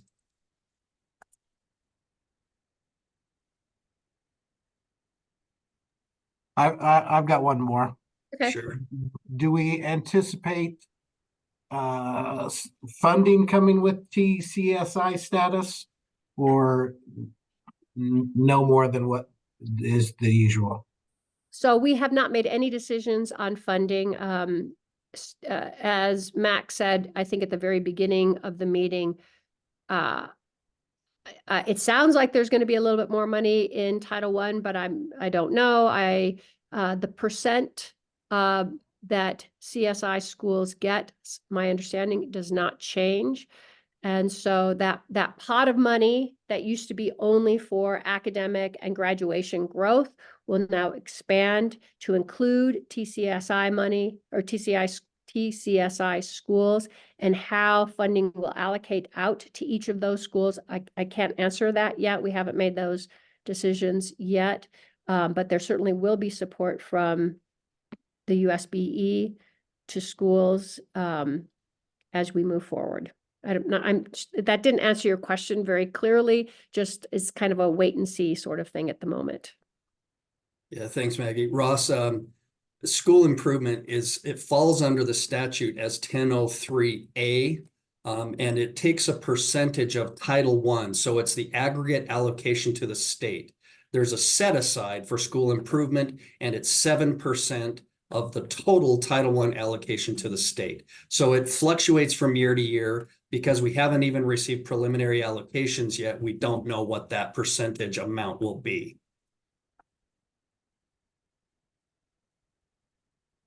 Additional questions for Maggie while we have her?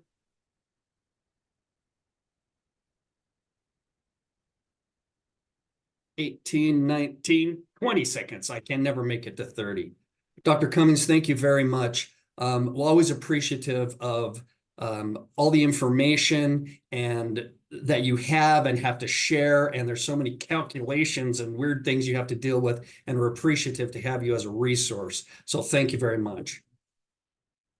At this time, there's an additional opportunity for funding, additional program funding, and Savannah Odekirk Hunt, if you are here, would you mind coming off camera and sharing with us this opportunity? Yes, hello, good morning, everyone. I am Savannah Hunt. I am the 21st Century Community Learning Centers Grant Specialist here at USBE. That is a mouthful of a job title. So I usually call it 21st Century or 21st CCLC. You may hear either of those terms. This funding is the only federal funding for directly for after school and out of school time. I think after school programs frequently are forgotten. They're frequently thought of as separate or other than from the school day. Sometimes we think, there's a separate staff for after school. They have separate resources. But really our after school programs across the state should be thought of as part of the regular school day staff. Even if sometimes in after school, there's a lot of partnerships going on, which is great. For example, it might be in your district, or you've heard that maybe a school has contracted with Boys and Girls Clubs or the YMCA so that there's an after school program being run at the school, but all of the staff and the funding is coming from Boys and Girls Clubs. And I think especially in those scenarios, I've walked into schools and asked the school secretary, hey, where's your after school program? I'd love to see them. And they've been very confused, telling me they don't have an after school program. And I'm like, well, all my documentation says that you do. And they're like, oh, the YMCA, I think they're in the cafeteria. Even if it's contracted, they really should be they're serving your students at your school with your supplies. So they should still be thought of as part of your school community and as a very important tool and resource to school improvement and really those continuous improvement processes. They really should be thought of as partners with school day teachers to support the learning, education, emotional, and social needs of students. We have a lot of data showing that after school programs, especially when they can work together with the school day, really, really are a great help to students and families. So as Dr. Ling said, I am here to tell you about a resource, about some additional funding. You probably should all get an email in your inbox later today about the grant competition for this year. So I'll be sending out that RFA later today with all the information about the application. It's a 5-year grant to provide after school and if you want a summer program. And Title I schools and schools with low income students do get a lot of priority points in the application process. So just by having Title I schools in your district or your charter is already kind of a leg up to securing this funding. And I will put in the chat the USBE 21st Century webpage. If it looks like Max put my contact info in there. So in addition to an email, if you don't see it, I will also be putting all the application info on this web page on the grant application information tab. And then while I'm here, I also just wanted to give you all the website for the Utah After School Network. They are a nonprofit organization here in Utah that works specifically with after school and out of school time, providing professional development, technical assistance, resources, curriculum, all sorts of training and resources are open to any after school program. So you can get on their website, see their resource library, see the things they offer if you're thinking of starting an after school program or summer program, or if your district or schools already have them, make sure, are you aware of them, of what's going on, what their schedule is, who are the people running this program? Does everyone in the school have the information to pass along to parents and family members, to grown-ups about the program, so that we really can partner together to serve parents and students and families in the best way possible? So thank you, everyone, and feel free to email me if you have any questions. What questions do you have right now for Savannah regarding 21st Century Community Learning Centers? My question, Savannah, is where were you when I was writing my dissertation? Because that was the topic. I really could have used you. Is there a bidders conference scheduled, Savannah? Yes, there is. It is scheduled. Let me double check my calendar. I don't want to give you the wrong date, but it will be in the email. I believe it is on the 11th. So it'll be April 11th. Applications will be due May 22nd. So you'll have about a month and a half to get your applications together. But when I send you, sorry, I have plumbers here. You've probably been hearing that the whole time. They're repiping my 70-year-old house today. So you might be hearing some banging. But the email today will have all the information, the link for the bidders conference, as well as a reference copy of the application. So well before I get it all put into Utah Grants, you can be looking at what the questions and the requirements are. And then it'll have all the information for how to submit an application and everything like that. And that will all be posted on the website as well within the next couple of days. Thank you. Okay, thanks. Any additional questions for Savannah? Thank you, Savannah. Much appreciated. We look forward to that email and that opportunity. Okay, let me share my screen again. And we'll get to this piece of it. I have to tell you, before I introduce Jessica and Armella, when we go out of town often and meet with other teams from other states, we'll sit down at a table full of people and they'll introduce themselves as their CARES Act team. And they have 20, 30 people there working on this particular grant. And we have Jessica and Armella. So we have, as you know, or may not know, the September 30th, 2024 date is a rather large date. A few years back, we started receiving one of three particular allocations, general allocations regarding the CARES Act or COVID relief funding to mitigate the impact of the pandemic. It was just under $1 billion. So for these past years, and Jessica loves when I remind her of that when she gets stressed, I just remind her it's just $1 billion, don't worry about it. We're rapidly reaching the due date for the expiration of all of those funds. Some of them have already expired, but the last of those funds. There's a lot of movement as we get closer and a lot of requested information and a lot of requested data and a lot of things happening. As such, and you may or may not know this, all of the CARES Act funding went out on the same formula as Title I, meaning you were either involved in that process, you are the contact person, or you have been contacted by your LEA contact person to be available to assist with data or decisions for the utilization of those funds. So if I can find the sharing here, I will turn the time over to Jessica Kerr and Armella Christiansen, who are going to give you a summary of what has happened with these funds and what still remains or what's still needed with these, the process of the funds.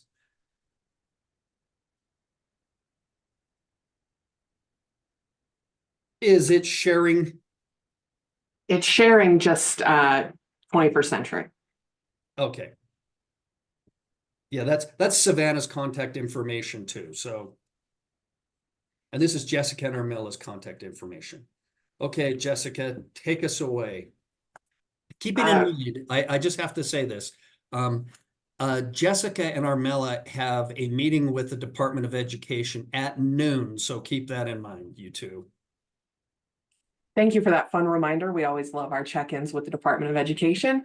So my name is Jessica Kerr, the CARES Education Specialist here at the agency.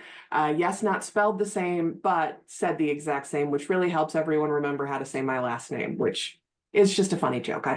It's not really bothersome to me, but let's get started on our COVID update. So Max, if you go to the next slide. This is just going to go down kind of what we're covering today. The first probably 10 or 11 slides are just informational. They're really quick, kind of where we're spending at ARP, our final numbers for ESSER 2, and then we're going to go into kind of audits, monitoring, capital expenditures. Then we'll cover your comments, concerns, hopes, dreams, all of them. We will cover them at the end. Next slide. And apparently I'm sharing the wrong version. The next one is just introductions. So while you're looking for that, I've already introduced myself, but I will let Armella Christiansen introduce herself. That way you guys kind of see who's running our CARES team here at the agency. So Armella, if you could come off mute and just introduce yourself real fast. Thank you, Jessica. Thank you, Max. Yes, as Max Is that mentioned, better, by the way? it's still the first slide. I think so. I don't know. I feel like is that the presentation, Jessica? I think it is. Mm. Yeah. Max, Okay, if sorry. you We're just go- on the next. if you go to display settings and just switch the screen you're sharing, it will not be the presenter view, it will be the actual slide. Yeah, so swap. And then you'll have to reshare. Oh, no, Oh, you don't. okay, so No, I'm you gonna don't. stop share, and I'm gonna reshare. No, you're good now. You Okay. can see it. I think that's good. Thanks, Val. Perfect.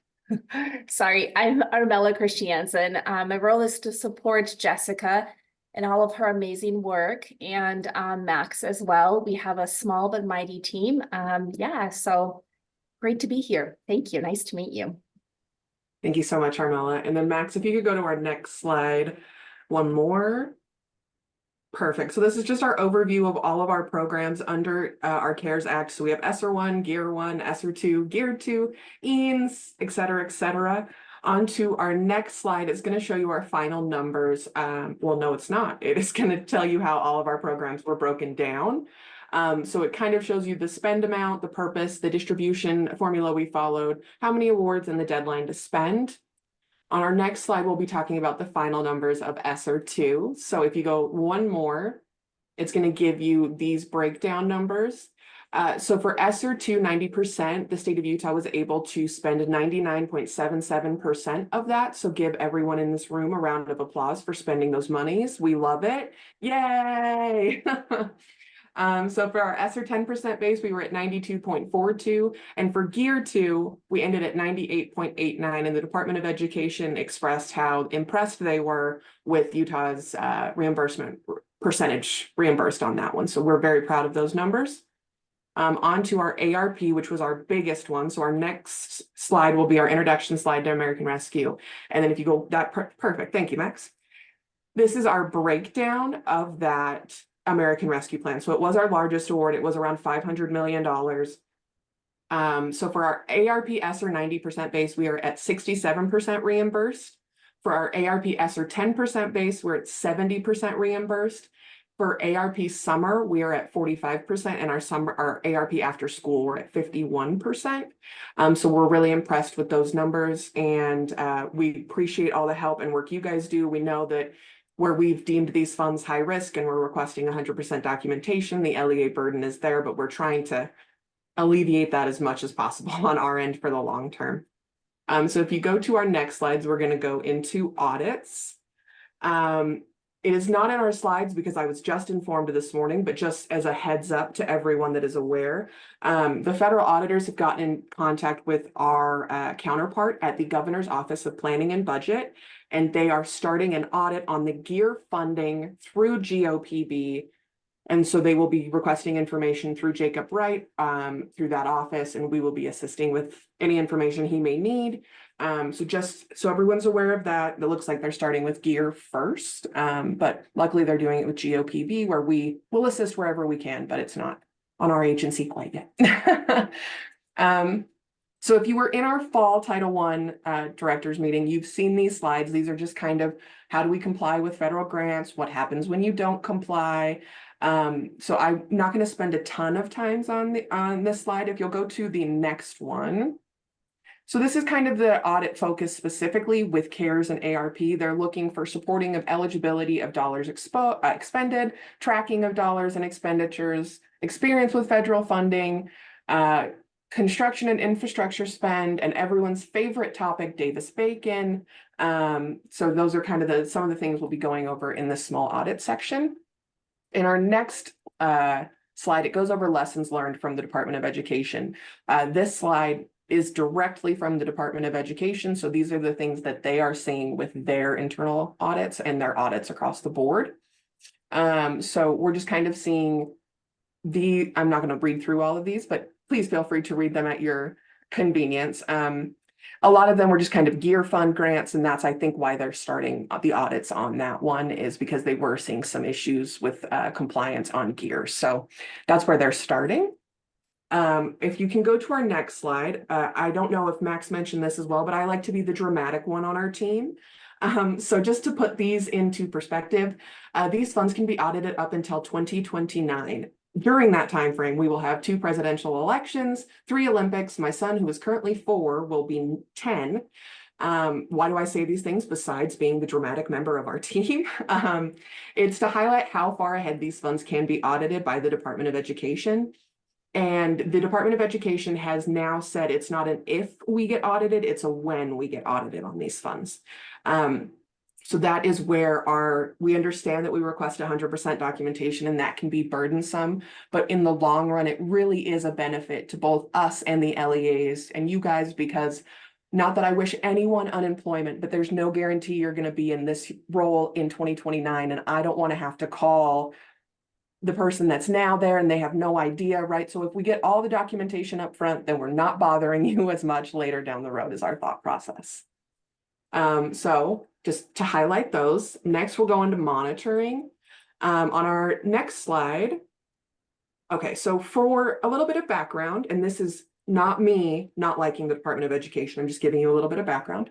We've been asking and requesting guidance on how the Department of Education would like these funds monitored to not receive anything on guidance. So we have taken kind of our Title I and our SPED monitoring program, and we've just tweaked it and made it work within CARES. So if you have a monitoring visit coming up, please don't be nervous, because you are probably one of our first 2 or 3 or 5. So we're going to power through it together because it's all new to all of us. So it's going to be great. Don't be nervous. So this is kind of just an overview. The agency staff performing the monitoring are not auditors. Monitoring is not a substitute for auditing. The state board is required to monitor and report on the use of the emergency federal funds and the impact they've had on this state. And that covers CARES, CRISA, CARES ESSER, CRISA ESSER, and ARP ESSER 3. They're looking at kind of the allowable use of funds, and that's what we'll be looking at as well in our monitoring visit. If you go to our next slide, at the beginning, probably in the middle of January, I sent out an email to all LEAs with a risk assessment that needs to be completed. If you have not completed it yet, please do so. We really would like that information back as soon as possible. It's not so much our deadline, it's the Department of Education wanting to show that these have been monitored. So we can do that really well. And if you can please get that back to me as soon as possible, I would appreciate it. But in our risk assessments that we've received, I would like another shout out to our LEAs. As a result of our review of the risk assessments, only 0.32% of LEAs out of approximately 154 were deemed high risk on these funds. So round of applause to all of you. And then only 30% were deemed medium risk. So I think just as a whole, where we're seeing kind of on a national level some misuse of funds in other states and kind of how they're scrambling to try and pay that back, it really is a testament to the dedication that our LEAs show, that they want to stay in compliance as well as give the best education for our students and educators possible. So round of applause to you all as well. That's very exciting. So on our next slide, it's just kind of a prior to the monitoring visit. So these are kind of the things we're looking for. We're looking for time and effort policy, procurement policy, general ledger, equipment policy and procedures, equipment logs, things like that. It is very similar to your ARP ESSER application. So I kind of tried to walk down our application, what we looked for. These are the things that we will request when we send out a monitoring visit. You will upload these into Utah Grants 1 week prior to your monitoring visit. That way our staff and team have time to review those documents. And kind of that way our meeting is more productive and we've already reviewed everything. We're just kind of talking out what we've seen and finding out more information. If you go to the next slide. Very short, just talking about how the monitoring visit should take an hour to an hour and a half. I really don't think they will take longer than an hour, but don't hold me to that. We are going to block off an hour and a half of your time in the monitoring calendar invite. But if we don't use all those minutes, it'll be exciting and we can give you minutes back on your day. At the end of that monitoring visit, you will get a monitoring report. We will give all finding and actions, and if you're in compliance, et cetera, et cetera. And then if you have any technical issues or technical assistance, please feel free to reach out to me or Armella. We are happy to cover those and help out whatever way we can. If we can go to our next section, which is our capital expenditures. So we start with anything on our capital expenditures. We always answer these 3 questions, and we typically ask these questions on any COVID purchase. So if you're thinking of how am I going to spend the remaining funds, these are a great resource to kind of help you determine that allowability. The first question is the use of funds intended to prevent, prepare for, or respond to the COVID-19 pandemic, including its impact on social, emotional, and mental health and academic needs of students? The second question, does the use of funds fall under one of the authorized uses of ESSER or GEAR funds? And then our last question is the use of funds permissible under the Uniform Administrative Requirements, Cost Principles, and Audit Requirements for Federal Awards, Uniform Guidance 2 CRF Part 200? In particular, is it necessary and reasonable for the performance of the ARP ESSER Award? So for any kind of purchase, these are kind of what we're looking at to determine allowability. So these are just a kind of great resource I like to start out with. I do have copies, which is our next slide. It's a quick slide. I do have copies of our allowable use cases on one-sheeters. If you guys would like access to those, please just let me know. I can send those out to you at any time. Our next use of funds addresses capital expenditures in detail, or our next, yeah, perfect, thank you. So with ARP, capital expenditures were allowed under the use cases 16 and 17. So that's HVAC upgrades, anything that can kind of respond, prepare, or mitigate COVID-19. If you go to the next slide, this is our capital application. So before you start a capital project, before you do anything besides get maybe bids, you should fill out one of these applications and send it to our talented Armella. That way we can convene our capital expenditure review team, and we will review the allowability, the necessary and reasonableness, and kind of go over if we've already approved something similar. If we haven't, we'll talk more about it. If you have started a capital project and you have not gotten approval, you will be receiving a non-compliance letter, because it does state in our ARP application that you have to have prior approval. Me saying that sounds scary, but every LEA that we've had that has a letter of non-compliance, we've ended up finding another way to either pay for it out of ARP funds or get kind of a different route in order to pay for that. So you're not up a creek without a paddle. We just got to work a little bit more in depth with it. So no panicking. We don't like anyone panicking, but just so everyone's aware on kind of what we're looking for. Then if you can go to our next slide, it talks about our capital submission project. Again, we have these funds until September 30th of 2024 with a very exciting announcement at the end of this presentation. So when you submit your capital application packets, you're going to submit them to Armella. This just talks about kind of how we're going through that process. If you don't receive confirmation of receipt within 2 days, please reach out. We will then take that to our team and then go over the application and get back to you as soon as possible on whether it's allowable, if we have more questions, etc. On our next one, it goes over just kind of what I said again, the review and outcome process. You will get an approval letter. You will get either an approval letter or a non-approval letter after our team meets. Again, normally with our non-approval letters, there's been very few times where it's been a hard no from us. We typically try and work with everyone just to try and find a way to rework it or kind of get a solution to the problem. So I don't want anyone leaving this meeting like, oh, I'm panicked, because that's how I leave all of our conferences, is just pure panic. So if you can go to our next slide, this is a high point in capital expenditures. And many people from the Department of Education and many of our advocacy groups are making the joke that they didn't know they went to law school to become experts in Davis-Bacon compliance, but here we are. So we're going to cover your bacon, which in essence covers our bacon, which we like. So if you could go to our next slide. So our Davis-Bacon Act applies to any capital expenditure project over $2,000. What that means is that your contractor had to follow the Davis-Bacon Act. paying the prevailing wage, making sure that they're being paid weekly, and the LEA's responsibility is to make sure they're collecting that data from the contractors. This has been a big one that the Department of Education has warned us, we will have audit findings. They haven't even said if you have audit findings, they've seen audit findings and they expect them going forward. That's not an excuse, and it does not mean that the findings are acceptable. It's just one of the many things I think the Department of Ed is realizing they didn't give clear guidance on at the beginning. We've built the plane and we're coming in for a landing, and they're like, but wait, you forgot your turning signal. So you got to go back up, and you'll come down in a few, but it'll be fine. So if you have any questions regarding Davis-Bacon, please know we are not experts.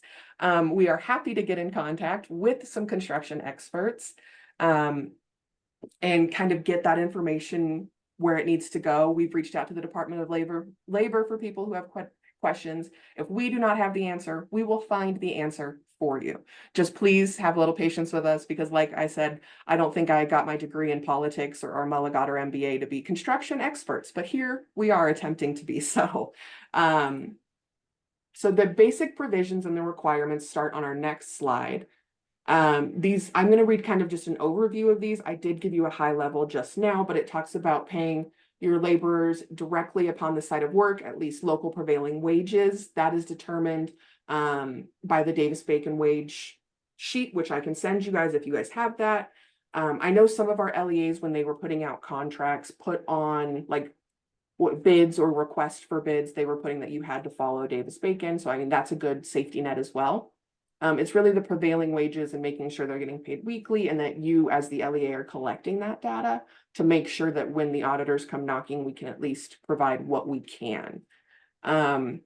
As a side note, our team is meeting with our internal state auditors to go over Davis-Bacon and what we can accept as allowable for proof of compliance and what we can't. That meeting is later today. So if anyone is interested in kind of the outcome of that meeting, please feel free to email me. I'll drop my email in the chat here in a second, and I will kind of give you a breakdown of what happens in our meeting with auditors later today. So then we go into our next slide, which talks about apprentices and trainees and having to cover weekly hours, etc. The most number one thing to show Davis-Bacon compliance is on our next slide, which is this sign needs to be hung. Our next slide, please, Max. This sign needs to be hung on all Davis-Bacon workplaces or work sites. So it's just saying that the employee has the right to the Davis-Bacon Act, et cetera, et cetera. That is one of the basic provisions for Davis-Bacon. On our next slide, we are going into the wage determinations. This is just the information from the Department of Labor's website. I wanted to pass this along. So if anyone wanted to do their own research, you don't have to. I'm happy to do that for you. But if you wanted to, here's the website and kind of the breakdown of what it says there. On our next slide, so it is, I didn't even put an introduction slide into this. I apologize. We're out of Davis-Bacon and capital expenditures. We are just highlighting our reporting for this year. So for our reporting this year, we sent out our reporting survey to all LEAs on February 20th of 2024. Those are due back to us on April 5th at 5 p.m. I do want to highlight, I understand the survey is extremely long, and I understand that the word choices on many of the questions, I'm trying to find out a PC way to say this, don't make logical sense. So I've addressed the concerns that some LEAs have brought to me about the length and word choices. We're hearing a lot of the same, it's the same question, but it's worded 3 different ways in 3 different sections of the survey. So I do want to highlight, these questions were pulled directly from the Department of Education as requirements that we have to report on. We did not add any required questions. We have the optional ones at the end. On the email, I did not mean to put April 7th. I meant April 5th. I apologize. The Friday, April 5th. I will correct that. But yeah, so those are due back April 5th, not April 7th. I apologize. And where was I going before that, Max? Sorry. Squirrel. I think you were still talking about the survey. Oh yeah, the survey. So we understand it's long and we understand some of the wording is very difficult. In our next slide, you will see that I brought these up with our contact at the Department of Education.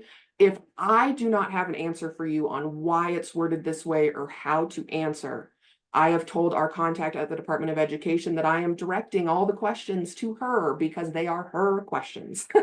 I'm happy to try and attempt prior, but some of them are very interesting and a lot of work, and they didn't give us to them prior, so we were kind of flying blind. I understand it's such a pain, and I apologize. And please know from the bottom of my heart, I feel so bad about the length and the questions. We can't do anything about it except for report on what the Department of Ed wants us to report on. So that being said, I'm happy to answer, my exciting announcement. I added Bluey and Bingo for my 4-year-old son. He's very thrilled it's on this presentation, by the way. So exciting announcement for an opportunity on late liquidation of these funds. So for CARES and CRISA, our reimbursement rate was so high that we didn't see a need to apply for ARP late liquidation, or for late liquidation on those two. But superintendency here at the agency has told us that they would like us to apply for late liquidation for ARP ESSER, which would give the opportunity for an additional 18 months to expend these funds. That would be March of 2026, if my math is correct. I am not a mathematician, so don't hold me to that. So some of the things that they are looking at in the allowable use cases of these funds. Unfortunately, staff is not one of them. So the way that the Department of Education wants it is all the funds have to be contracted by September 30th of this year. And when a teacher or educator works, those funds aren't contracted until the day they work. So unfortunately, staff is not one of them. We have our advocacy groups trying to get more detail on if there's a way to do nurses or different contracts, but we haven't gotten solid information yet. So we're gonna go by the understanding that staff is not an allowable, time and effort or anything like that, or positions aren't allowable. But what they're really looking at is capital projects that are or were delayed because of supply chain issues or staffing issues, tutoring and PD contracts, software licensing, things like that we can extend to help mitigate learning loss. That way we can continue that. Once I have more information on the staff portion, I'm fairly certain it's going to be a non-allowable, but I will continue to push because I know that our LEAs have been asking for that. But I will continue to push on that one. Any other? Yeah, March 2026. See, this brain, it's fantastic. So we will submit that application. How we plan to do that is the Department of Education has given us a template of how the SEA is to fill out their template application. We intend to send the LEAs the exact same application, have you guys fill it out to the best of your abilities, and then our team will then put it on the master spreadsheet to send into the Department of Education. That way we have a breakdown of exactly what each LEA wants and kind of our general master list as well. So that way we're kind of covering both bases. With all of that information, I am happy to answer any questions. I've also let our Department of Education contact know I might be a little late because I have a feeling there will be some questions. Thank you, Jessica. That only represents 4 years and $1 billion of our time. What questions do you have that come to the forefront of your mind for Jessica and Armella while we have them here?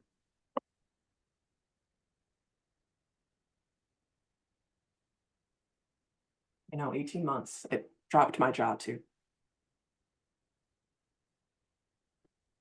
19 and 20. Thank you, Jessica. Thank you, Armella. Listen, we are on time. I've put a slide here that has all of the general contacts that you heard from today. If there are any missing, their contacts are in the PowerPoint presentation. Thanks. So listen, we're at time. What we're going to do is, as USBE staff, those of us who can stick around will stay around for office hours. So if you have questions that are unique to your LEA, please stay on and we'll see if we can address those with you. A couple of things regarding the funding. When I hear any new information from either CCSSO or the Department of Education, I will relay that information to you immediately. And we will move forward from there. If it comes to the point where Marilee's team has to start working on projections, I will also let you know that that's coming down the pike so that you can prepare to plan for next year and the programs and the services that you're providing there. Another piece of information, our resident magician, Becky Peters, will take the PowerPoint presentation, put this in ADA format, will take the recording of the meeting and timestamp it so that you can use that as a resource to go back on all this information that we shared today. It was a wild ride today. I appreciate you for sticking with us. It was a ton of information, and I know that you're either coming off of spring break, you're on spring break, or you're headed out to spring break. So we appreciate you being here. We appreciate your attention, and we're here to support you. If you have any questions, please reach out to our team. We're here to help. We're here to provide any information we can, and if we cannot, we will go get that information for you. So thank you. Have a happy holiday this weekend, and enjoy today, which is third winter. Third spring is on its way. Thanks, folks. I appreciate you. Our team will be here if you want to stay after and ask any questions that are specific to your LEA. Thank you, folks. I appreciate you.